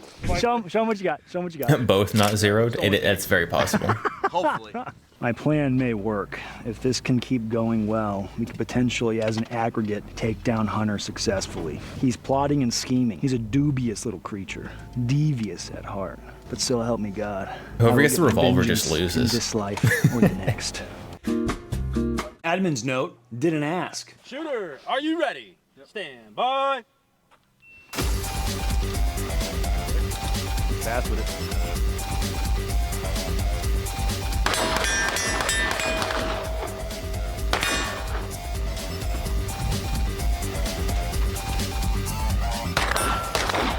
You wish you had a place that allowed something other than regular stationary shooting. And the only places that I have to do that are like ranges that are actually like having a competition. If there's anything that'll save us, it's Hunter getting the revolver, dude. Okay, what is it, dude? All right, man. So we gotta talk about your ammo sales. The discount code is just not performing, and you know we just can't keep giving you this much ammo. Dude, you can't do this to me. This is gonna ruin me, dude. It's fine. It's fine. You'll be okay. We'll figure something out. What about this? Gentlemen, this video is sponsored ammo-wise by Badlands Munitions. This is the guy. I'd say that I go shooting with him. Here I am. I'm shooting. Do I lie to you guys? No. This is my guy. This is my top guy. This is my top ammo guy. He's got all Outdoor the cool range. stuff. What do you have? If you have an outdoor range match grade, where you can rent like the whole bay, some other stuff we ideal. don't make, but yeah. Use code ADMIN for 10% off. I hope this works. I need this. I need this. I know. Yeah, me too. God. Oh, God. Oh, God.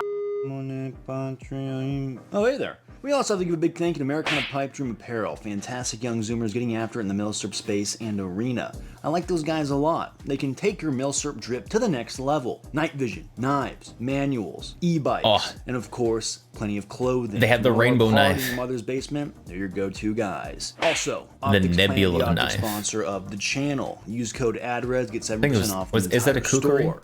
Oh, The Nebula we'll Kukri. get back to there in a second. They have plenty of things in stock like EOTech, SIG dots, streamlights, whatever you need to equip the stick to make sure you are at I like his the nerd utmost glasses. capability in your home defense scenario or whatever else. Look away and draw. H&R PCC. What's up, dude? Again. Shooter, are you No one's ready? getting the revolver. Stand by. I want someone to get the revolver.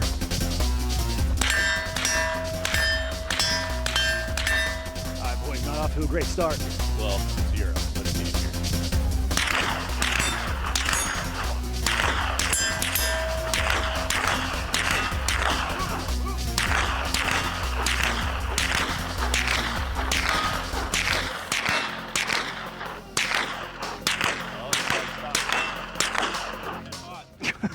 Oh, he had 5. Well, since he kept shooting, 30-11.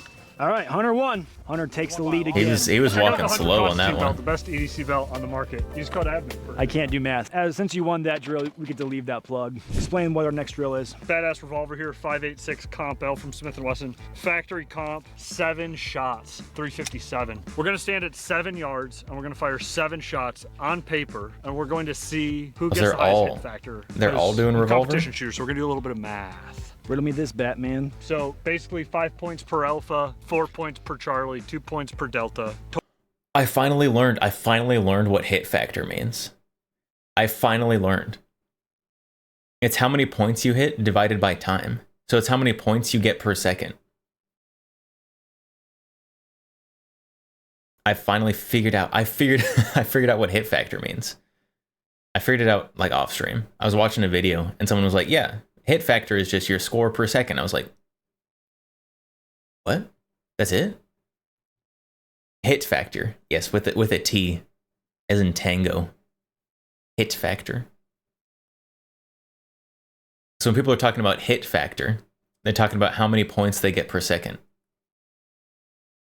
Total of the points divided by time, total hit factor. I like your words, funny man. Let's see what you got. Load me, make me ready, baby. It's the least I can do. I appreciate that, dude. You like me watching, putting my big 357 in this little DPS, yeah, it's your damage per Scene second, is pretty much. 1940s, you're a deadbeat Chicago cop. You see a couple ruffians smuggling. It's also not hits per second because different shots are different numbers of points. It's like there's different zones on the target that have different numbers of points.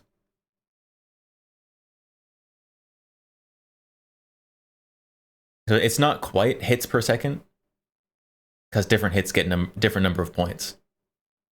It is pretty much damage per second.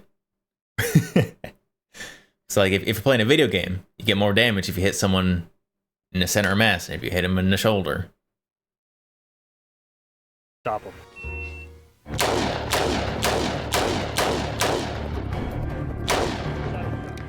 .494. Let's go check the hits, okay?